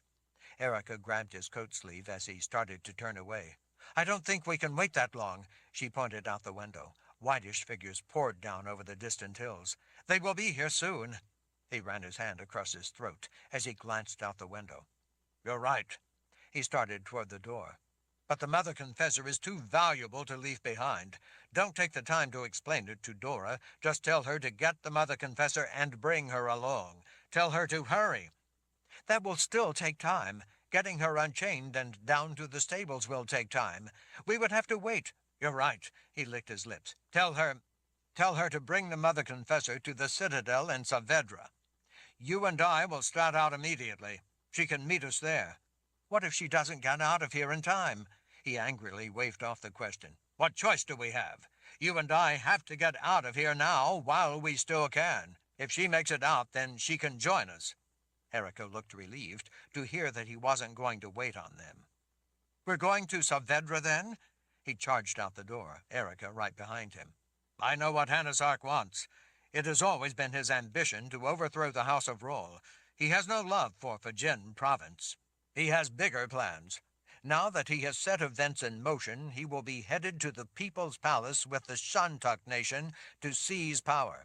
He will not go back to Saavedra any time soon, if ever. It's the last place he would think to look for us. That makes sense, she said, her voice, along with the rapid strikes of their boots, echoing through the stone hall. There's not a moment to lose. You tell Dora to get the Mother Confessor and meet us at the Citadel in Saavedra. Don't tell her anything else. I'll get the coach. Meet me there. Together they raced down the hall. He had to get away. Later he would figure out how to get his revenge against Hanasark. For now he had to escape the fate that Hanasark had planned for him. Chapter 82. Cullen thought she heard someone coming down the hall outside the windowless room where she was chained from the ceiling. It was hard to tell between the small, helpless, guttural grunts coming from deep in her throat. It took all her effort to balance on her toes in order to keep her weight off the manacles around her wrists. The wrist restraints were drawn tight by a chain running through a pulley on the ceiling and then hooked at the wall. If she paused to take a rest from the struggle to stay up on her toes, she couldn't put her feet on the floor, so it then put all her weight on her arms. That quickly made it difficult to breathe. As she started to panic from beginning to suffocate, she would have to get up on her toes again and stay there until her legs started to tremble from the effort, and then soon enough she would begin to slip and the manacles would take up her weight. Cuts from the manacles bled down her arms. Her shoulder sockets burned with shooting pain. She couldn't stand it any more. But there was no way for her to bring it to an end. She thought she would go insane. Off to the side, the fat, barefoot Otto sat gumming a hard crust of bread. He had a projecting underbite and only 2 teeth that she could see, both on the bottom just left of center. Both flat, yellow teeth tipped outward and hooked over his upper lip whenever he closed his mouth. His flattened nose looked to have been broken beyond repair ages ago, making it mostly useless for breathing. Since he usually breathed through his mouth, he rarely closed it. It was Otto's job to torment her. He would get up from time to time and use an oak rod as fat as his thumb to beat her across the back of her ribs until she slipped and lost her balance, making her weight drop into the manacles. When she eventually succumbed to tears from the agony and the hopelessness of it, he would be satisfied and go sit against the wall and gum his food or pick at his filthy bare feet. He seemed to have a fixation with pulling off strips of calluses. He never spoke and seemed to treat his job with all the enthusiasm of beating dirty rugs. He seemed satisfied when she lost control of her balance and would go sit for a while. When she would finally recover and bring herself under control, stop her crying, and stabilize her balance on her toes, he would then get up again, come over, and start the whole process over. Sometimes, rather than using the oak rod on her back, he would smack it across her thighs so that the stinging blows would make her weight drop. Colin thought she might lose her mind before they ever got around to killing her. She felt a sense of abject hopelessness. She had no idea where Richard and the others were, and she knew that they wouldn't know where she was. She was alone with merciless people who believed that torture would get them prophecy. She knew that, as it got increasingly worse, she would eventually want nothing so much as to die. Which she knew was exactly what Ludwig Dreyer was after. He believed that on the cusp of death a person could see into the eternal, timeless underworld and give him prophecy in return for the mercy of death. There was only so much a person could take. She expected that at some point she too would end up pleading for death. The footsteps were coming closer. The place echoed, so it was easier than it might have otherwise been to hear people coming. Otto was busy with his crust of bread and wasn't paying attention to the footsteps. They meant little for him, anyway. Colin's heart sank, knowing that it was probably the Mordsith Dora. The abbey was mostly stone. The rooms were cramped and filthy. It didn't look like it had ever been swept. Dirt clung to cobwebs in all the corners. A light scattering of straw covered the floor in her room. The straw looked to have been an attempt to soak up some of the blood. It had done a poor job, but at least most of it was long dried. She expected that there would eventually be a lot more of hers all over the floor. Colin was exhausted to the point of delirium from the effort of staying up on her tiptoes and so getting almost no sleep. Otto saw to it that she was kept awake on the rare occasions they lowered her to the ground for food and water. They allowed her only brief naps. The sickness she carried deep inside wasn't helping either. It was always there, gnawing away at her soul, it seemed. The footsteps grew closer. By the sound of the boots, Colin decided that it was a Mordsith. She didn't know how many Mordsith were at the abbey, but there were more than just Erica. The only other one she knew by name was Dora, a particularly unpleasant woman of average height and above-average bad temper. Dora was the one who came around for routine chores, like bringing Colin food and water. She made Otto empty the chamber pot. She wasn't pleased to be doing any of it. She apparently thought that she deserved a higher rank in life than supervising the mute Otto and feeding prisoners. She looked impatient with the whole process of the drawn-out torture. Colin knew by the looks the woman gave her sometimes what she really wanted to be doing. Colin felt so sick from the poisonous touch of death inside her that most of the time she felt too ill to care. That only seemed to irritate Dora all the more. She seemed to want Colin to tremble at the sight of her. The Mordsith would sometimes spin her aegil up into her fist as she left, pointing it, telling Colin that she would be back. The aegil was an implied threat of what the woman intended to do once she returned. On a few rare occasions when Otto had gone off for a time, she seemed to become impatiently angry with her lot in life, and took out that frustration by ramming the weapon into Colin's middle. It left Colin nearly unconscious, hanging helpless and gasping for breath. Too weak and exhausted after Dora finished and left to get back up on her tiptoes, Colin would hang by her wrists for a time, unable even to cry.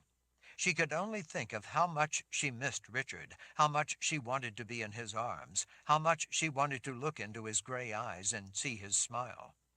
When the heavy oak door squeaked in protest, Colin looked over from where she hung by the manacles.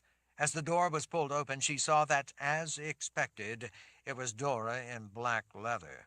This time Dora looked unusually distracted and rushed. Colin noticed that she had a key hung on her belt by a short piece of leather thong. The key looked to be the key they had used to put the manacles on her when they had brought her in. Colin wondered if she was to be taken somewhere else for the serious torture. She started trembling at the thought. She was at her wits' end, and she knew that it had not even really begun in earnest. She also knew that if the woman unlocked her from the manacles, it would be her only chance to fight and try to get away. The way Colin was feeling, though, and as weak as she was, she thought that she was going to have little chance of overpowering the muscular-looking Mord Sith. Not only that, but the woman would be expecting it and likely have her agiel pressed against Colin's throat in a heartbeat once Colin tried anything. Still, Colin's heart was already pounding because she knew that this was going to be her only chance, and she was going to have to take it. If she wanted to live to ever see Richard again, then she was going to have to fight for her life. Dora gestured angrily at Otto. "Let her down." Otto jumped to do as she wished. He unhooked the chain and then used his weight to hold the chain as he lowered Colin to the floor. He was not gentle about it, and she landed in a heap. The chain ran to an iron bolt set into the stone of the wall, so being let down from the ceiling was not enough for her to be free. The manacles had to be unlocked. Once Otto had let Colin down, Dora dismissed him with a grunt and a gesture. He bowed and left, closing the heavy door behind himself. "Get up," Dora growled. "I'm to take you somewhere else." "Where?" Colin asked without moving. She was so weak, she didn't know if her trembling legs would hold her. "You'll find out soon enough. Now I said get up." Dora smiled in that terrible way she had. "But don't get your hopes up. I promise you, you are not going to like where I'm taking you or what is going to happen to you there." Chapter 83. As the woman came across the room toward her, Colin heard footsteps running at the far end of the hall. Then, in the distance, she heard a heavy thud. Dora didn't seem to notice the footsteps, but then, before she reached Colin, she heard the thud. Colin heard people running out of the hall. The Mord Sith turned just as people flung open the heavy door as they burst into the room. Colin was astonished to see 3 bare-chested men with shaved heads and smeared with whitish ash charge through the doorway. Their eyes were circled with black. It was a frightening, otherworldly sight. Dora's agiel spun up into her fist. The 3 men leaped for her without pause. The first caught the agiel in the center of his chest. He let out a clipped cry before falling dead. The other 2 crashed into the Mord Sith, taking her off her feet, and to the ground right in front of Colin. When Dora landed hard on her back on the stone floor, it knocked the wind from her in a loud huff. With lightning speed, one of the 2 men, to Colin's horror, used his teeth to rip a massive piece out of Dora's throat. Blood gushed in great gouts as the man tore at her like an animal. The second bit into her face, raking his teeth over her cheek, pulling off a mouthful of flesh, gulping it down. Dora's feet kicked weakly as her life's blood pumped out of the gaping wound. She couldn't breathe. She stared up at the ceiling in shock. The eyes of the first man, his whitish face smeared with blood, turned up toward Colin, as if suddenly noticing her for the first time there on the floor. His head lifted as he growled like a wolf seeing prey. While the other man feasted on the still-moving Dora, tearing at her with his teeth, the man who had ripped out Dora's throat suddenly sprang over the downed Mord Sith toward Colin. She had been expecting it. With lightning speed, as he dove in on top of her, Colin whipped the chain around the man's neck, spinning him around in the process. With a grunt of effort powering her muscles, she planted her boot between his shoulder blades and gave the chain a mighty yank. The chain suddenly snapping taut crushed his windpipe. He clawed at his throat as he struggled to gasp for air. The second man, seeing what was happening, immediately jumped over Dora to attack Colin. As his full weight flew toward her, Colin kicked him square in the face, crushing in his nose and left cheekbone. He was stopped cold, clutching both hands over the gushing wound. The blood flooding back into his throat immediately started drowning him. He fell blindly, rolling over on his back, writhing on the floor, struggling in vain for air. Without a moment's delay, Colin used the heel of her boot to hammer his face as hard as she could. It broke his fingers, but it also crushed in the more fragile bones in the center of his face. She used her boot twice again in quick succession, battering his face until he went still. The first man, still tangled in the chain, had finally suffocated and was hardly moving any longer. Colin panted, catching her own breath. She could hear people racing up and down the hall, searching the other rooms. She knew that at any moment they would find her chained to the wall. She knew that if she was to have a chance, she had to get away. She could see the key to the manacles hanging from Dora's belt. Colin unwound the chain from the dead man and tried, but couldn't quite reach the key with her fingers. She switched positions, throwing her legs out instead because they would have a longer reach. She stretched the chain to its full length and was able to get her boot over Dora's middle. With all her strength, she pressed down on her foot to keep hold of the body as she struggled to drag the woman closer. She needed the key off Dora's belt or she was going to be killed and eaten while still chained to the wall. With grunts of effort, she made jerking pulls. She kept at it until she had dragged the moored Sith closer. The pool of blood helped make the floor somewhat slippery, and the black leather Dora wore also helped her slide a little easier in the blood. At last she had pulled the dead weight close enough to be able to snatch the key from the belt. As she heard people running up and down the halls, and distant screams and pleas for help or mercy, Colin fumbled frantically with the key, trying to get it into the manacles. At last the iron on one wrist sprang open. Colin shoved the shackle off her wrist and went to work to open the other. With one wrist free, the second was easier, and she quickly got it open. She tossed the chain aside and ran to the door. Catching her breath, she flattened herself back against the wall behind the door, just as several more of the same kind of people charged through the doorway and into the room. Like a pack of hungry scavengers, the people dove onto the body of the moored Sith. Some of them tore into the exposed flesh of her face and neck, while others lapped at the blood. Others, unable to get in to feed, ripped open the black leather to get at her. Colin, her eyes wide at the ghastly sight, quickly slipped out of the room behind them. Once out of the room, she raced down the dark hallway, not knowing where she was going. She saw Otto, or what was left of him, down a side hall with at least a dozen of the whitewashed savages growling and tearing at him with their teeth. She realized that the thud she had heard at first was probably the attackers taking Otto down. When she heard someone in the distance and saw shapes coming around the corner, Colin quickly ducked down a stairwell. She bounded down the stairs 3 at a time and then raced down the dark hall at the bottom. She didn't know how many bloodthirsty monsters were after her or how close they might be. She ran for her life without looking back. She could hear the noise of other terrified people running. Racing past rooms, she looked through one open door and saw a number of the whitish figures piled on several servants lying dead on the floor, tearing at them with their teeth or lapping up the blood. She thought that the underworld itself must have opened up, and the dead were feasting on the living. As she raced down the hall, she heard someone coming from the other end. As they rounded a corner, she saw that they were more of the cannibals. When they saw her, they broke into a dead run toward her. Colin ducked into a room to the side. She slammed shut the door, but there was no bolt. Fortunately, there was no one inside. She stood with her back against the door, panting to get her breath. There was a small fire going in the fireplace. Bodies crashed against the other side of the door. She used all her weight and strength and managed to hold it shut each time an attacker rammed into it. As she looked around, she spotted a sword on a table. After the next time they thudded into the door, she let go and raced for the table. Behind her, the door crashed open. Colin drew the sword as she turned, flinging the scabbard aside. Without an instant's pause, she swung, nearly decapitating the first man to rush at her.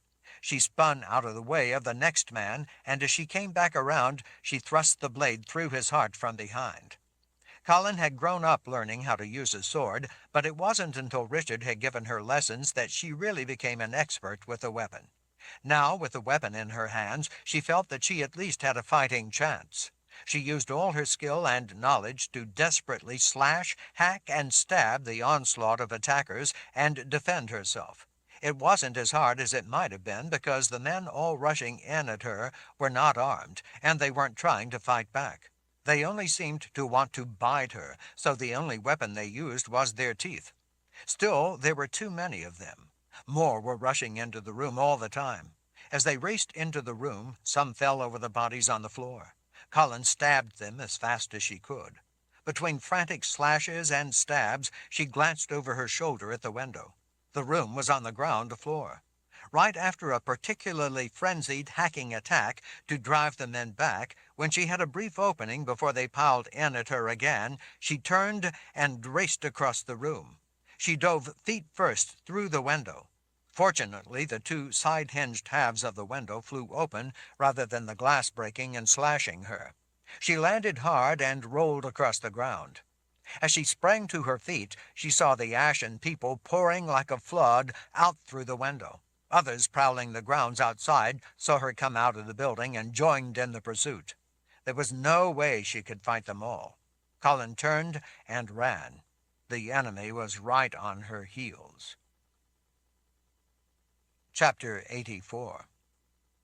Rounding the corner of a vine-covered stone outbuilding at full speed, branches of shrubs flashing past her face, slapping her arms, the savages right behind her, Colin ran headlong into a wall of a man. It was Richard. In that first fraction of an instant, that infinitesimal spark of time, her thought was that she had to be mistaken. It was impossible for it to be Richard. She thought she must be dead, and this was some afterlife delusion.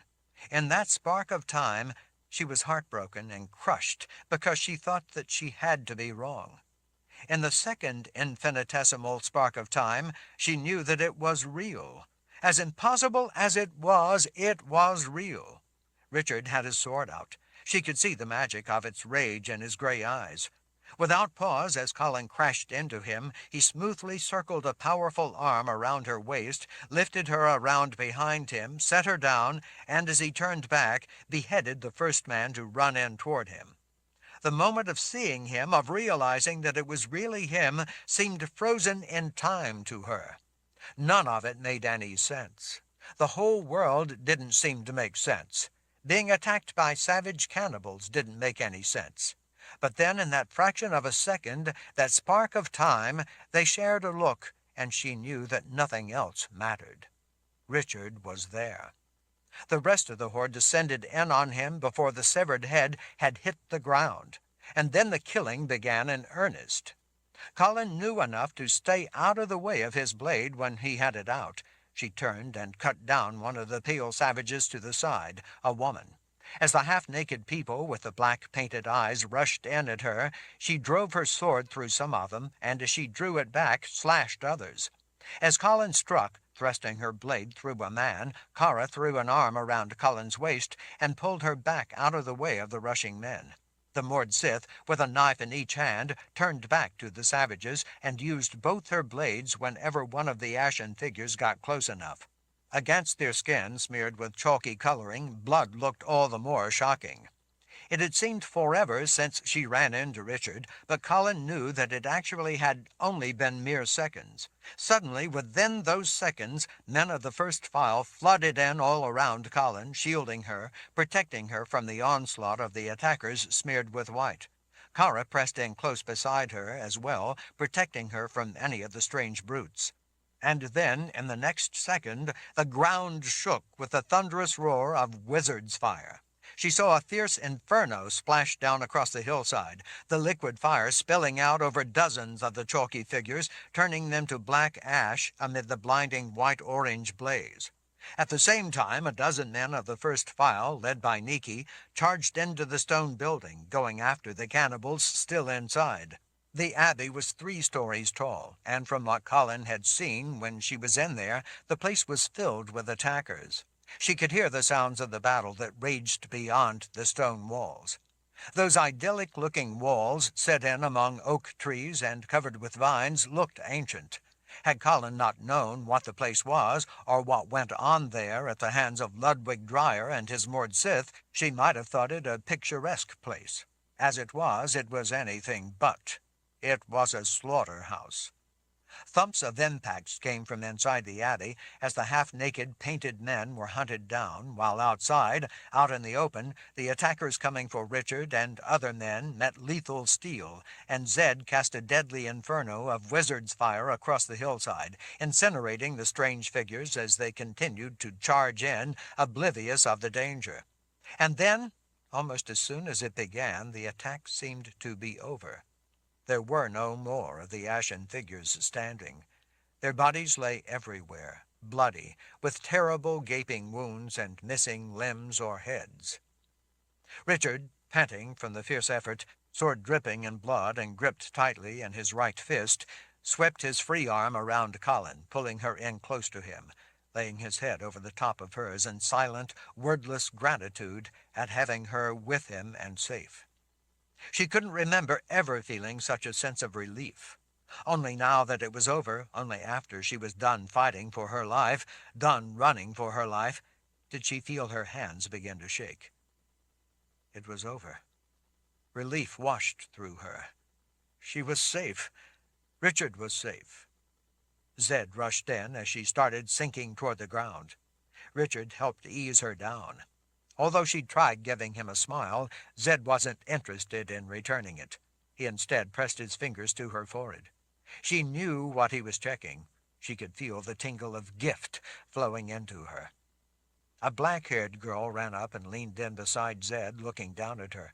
"Mother Confessor, you're safe. We were so afraid. We raced here as fast as we could when Henrik told us who took you. We were so afraid that we wouldn't get here in time." Colin, her mind humming with the tingling sensation of the magic Zed used to infuse her with strength, found herself feeling better. She sat up and puzzled at the slender young woman. "Do I know you?" She beamed with pride. Her mass of black hair jiggled up and down as she nodded. "I'm Samantha. I'm the one who healed you before, back at our village." Colin, feeling stronger, with Richard's hand helping, was finally able to stand. She remembered the village where she woke, but wasn't in the mood to ask a lot of questions. She instead basked in the relief of having Richard's arm around her. "Thank you, Samantha," Colin said. "I'm sorry I couldn't take the hedge maid's poison out of you. I can't cure death." Colin supposed not. She saw Niki rush out of the door to the abbey. When she saw where they were, Niki raced up the side of the hill. With a sigh of relief, the sorceress at last took up one of Colin's hands, clutching it in both of hers for a moment. "Dear spirits," she said with genuine relief. "I didn't think we would make it here in time." Colin glanced up at Richard. "You did. But the next time, I'd appreciate it if you didn't cut it so close." Richard smiled. Even with the sword still in his hand, he smiled. "I'll keep that in mind," he said. She had forgotten how his smile touched her soul, and his voice lifted her heart. Chapter 85. Colin gestured around at all the ashen figures of the dead sprawled across the hillside. "What is all this?" "A long story," Richard said. "Right now, we need to get you both back to the People's Palace," Zed told her. Colin knew by the looks on all the faces around her that something was going on. "Is there a problem?" "I'm afraid there is," Richard said. "We both have been touched with death from the hedge maid. We are infected with the poison of that touch." Colin blinked. She remembered some of being Jit's prisoner, of being tangled helplessly in the web of thorn vines, of having those awful creatures dancing around and bleeding her. But she didn't remember all that had happened. She had lost consciousness, and as she faded away, so too did her memory of those terrible events. Apparently she didn't recall some of the worst of it. "We were touched with death?" "I'm afraid so," Niki said. "Richard, too. At least before it happened. He was able to block it enough that at least it didn't kill you right then and there." "You mean you think it still might?" Colin asked. "We can cure you both of it," Zed assured her when he saw the look on her face. But not here.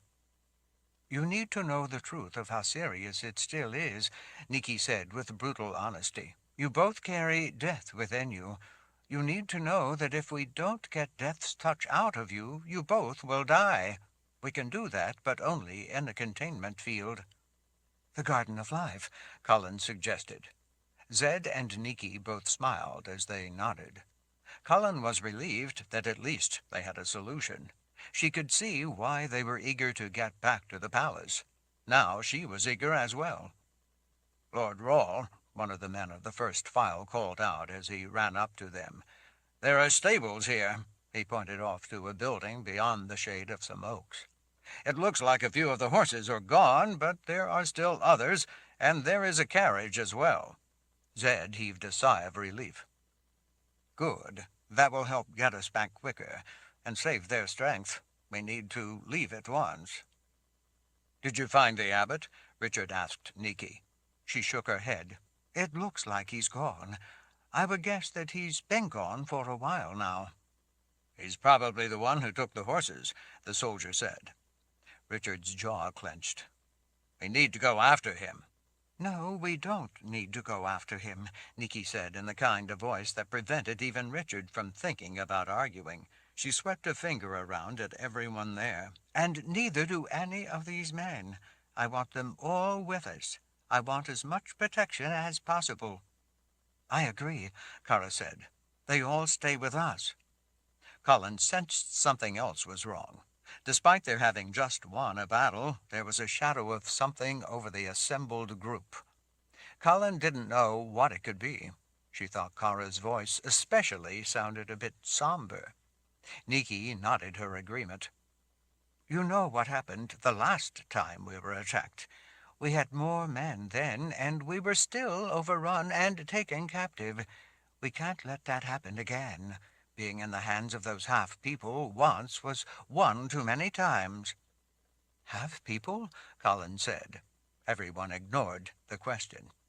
It's more important to get you both back to the palace right away, Zed said, more diplomatically. Colin's life is more important than going after Abbot Dryer. Colin could still read the concern in Zed's voice.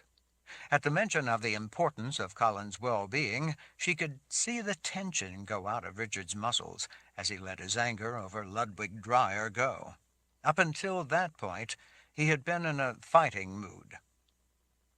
You're right, he said, his voice considerably quieter. We'll have to deal with Abbot Dryer, Anasarch, and the Spirit King later, after Colin and I are healed. Spirit King? Colin asked. Long story for later, he said, not looking at her. In his voice she could sense the same deadly weight of the poison that she felt in herself. She knew that Zed and Nikki weren't being extra cautious. She knew that the situation was serious, and they needed to get back to the palace right away. You can get this out of us, right? She asked as she looked back and forth between Zed and Nikki. The truth. The truth? Nikki asked. I think so. But you aren't sure, Colin said as she tipped her head toward the sorceress. Nikki smiled, brightening her beautiful face just a bit, although not as much as Colin would have liked. I believe we can, Colin. That's the truth. But we need to get you to the Garden of Life if we are to have a chance. Such magic as this requires can only be done in a containment field.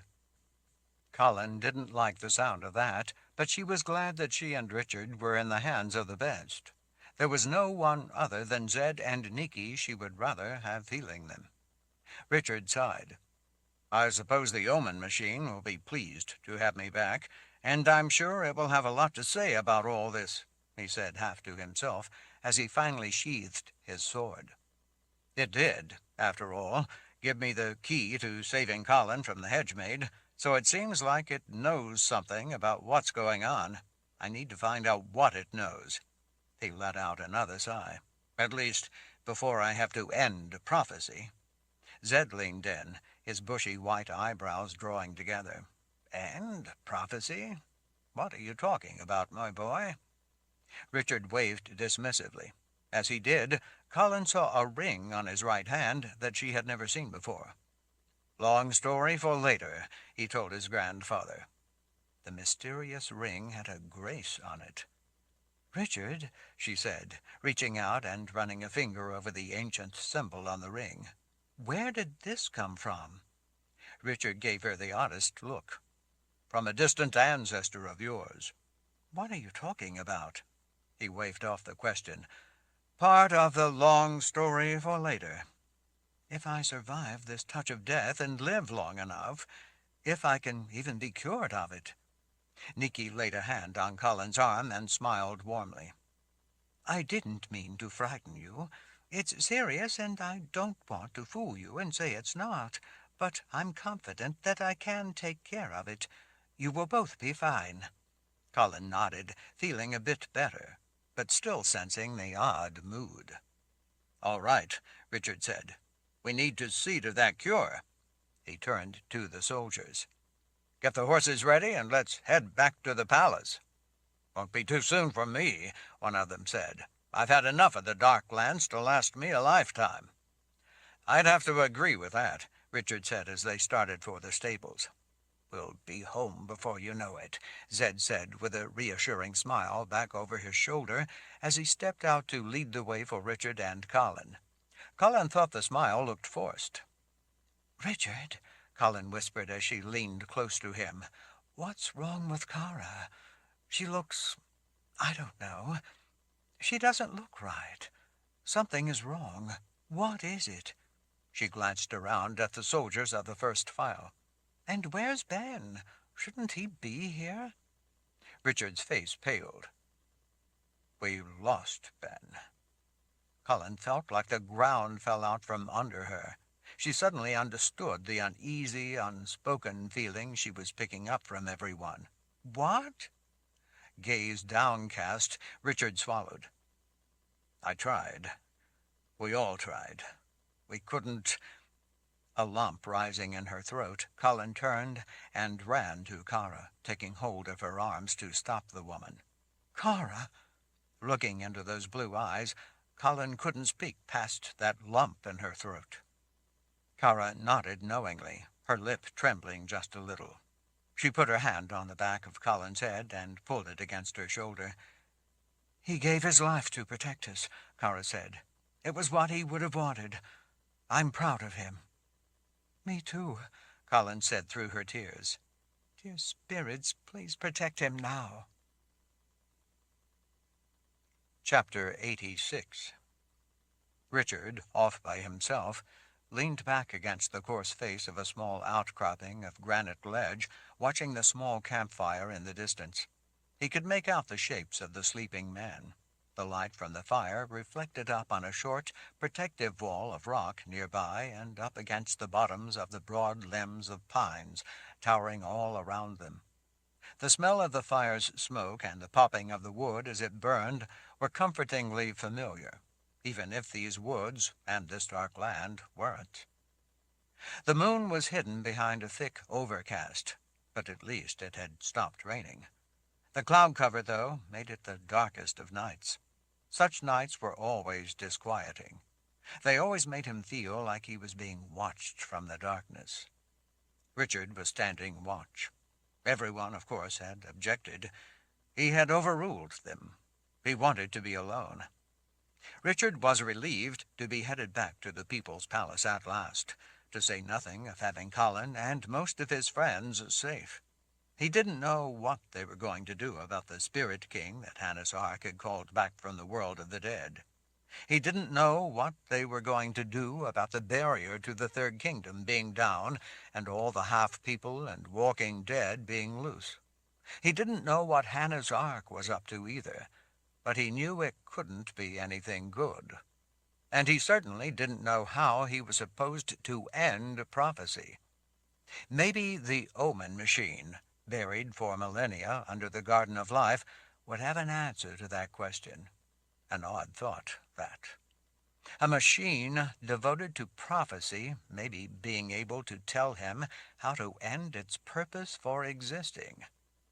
Something told him, though, that Regula, as the Omen Machine was called, held the key to everything, as did his discovery of the message left for him for Für Grisse Ostdrauke back in the caves of Streuze.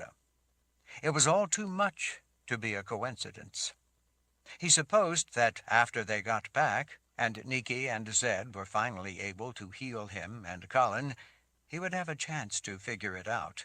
He knew that in order to do that, he would need to find the rest of the book regular, the book about the omen machine that had long ago been hidden in the Temple of the Winds, hidden there back in the Great War, in the time of Magda Cirrus and Wizard Merit, back when the barrier to the Third Kingdom had been built. Magda and Merit had left him a ring to remind him of what was at stake. In the back of his mind, he couldn't stop thinking about their message to him. One problem at a time, he told himself with a sigh. One problem at a time. Don't think of the problem, think of the solution, Zed would say. He reminded himself to think of the positives, of all that he had gained. They had Colin back, and she was safe. He had managed to get Zed and Nikki and most of the soldiers out of a prison guarded by the underworld itself. He supposed he had already gotten farther and done more than he would ever have thought he would be able to. He would just have to confront the rest of the problems in due course. Now that they were back together, he would have Zed and Nikki to help, and at the palace there would be others with vast experience, such as Nathan the prophet. Richard spotted Kara walking toward him in the near darkness. He stayed where he was leaning against the rock, watching her come. She finally slowed to a stop in front of him. "Lord Rawle, may I speak with you?" "Of course you can, Kara. You know that." She nodded, not wanting to meet his gaze. "Lord Rawle, I have come to ask something of you." He shrugged. "What would you like?" Her head finally came up. She looked into his eyes. "I would like to have my freedom." Richard blinked. "Your freedom?" "That's right. I have served you honorably. Now, in return for my service, I ask that you grant me my freedom." "Kara, I can't do that." She lifted her chin. "May I ask why not?" "Because I don't own you. You are already free. I've always told you that you and the rest of the Mord Sith stay with me by your own choice. You are all free to walk away at any time. That's what we fought the war about. I have no hold over you but your desire to stay." She nodded with a brave look. "I know, but I am still Mord Sith. As Mord Sith, I ask to be released. I ask you to grant my request. Grant me my freedom." Richard watched her eyes for a very long time. He had to wait until he was sure his voice would not fail him. "Granted." She nodded sadly and turned to leave, but stopped then and turned back. "And may I keep my Agil? I would like to have it, so that I may know when you have been healed and your gift is back. If I have the Agil with me, then when I feel its power return, I will know that you are well again." "Of course." He gestured vaguely, his heartache making it difficult to speak. "Kara, I'm so sorry about Ben." She nodded her appreciation. "They may have been trying to take his soul, but they, in fact, stole mine." Richard wanted to do the impossible and make it right for her. Nothing could have made him sadder than knowing that there was no way he could. "I wish you would stay with Colin and me. We care about you. We love you." She thought a moment. "I know you do. I will miss you both." "Where are you going?" "I need to do some killing." Richard had thought as much. He had 1,000 arguments. He showed his profound respect for her by not putting words to any of them. "I understand." She swallowed. "Thank you, Lord Rawle." Again, when she turned to leave, he called her name. "Kara, please." Would you let me hold you for just a moment before I let you go? She at last smiled as she returned and slipped her arms around him, and he around her, as she laid her head against his chest. He tenderly put his hand to the back of her head and held her, wishing there were words, but there were none.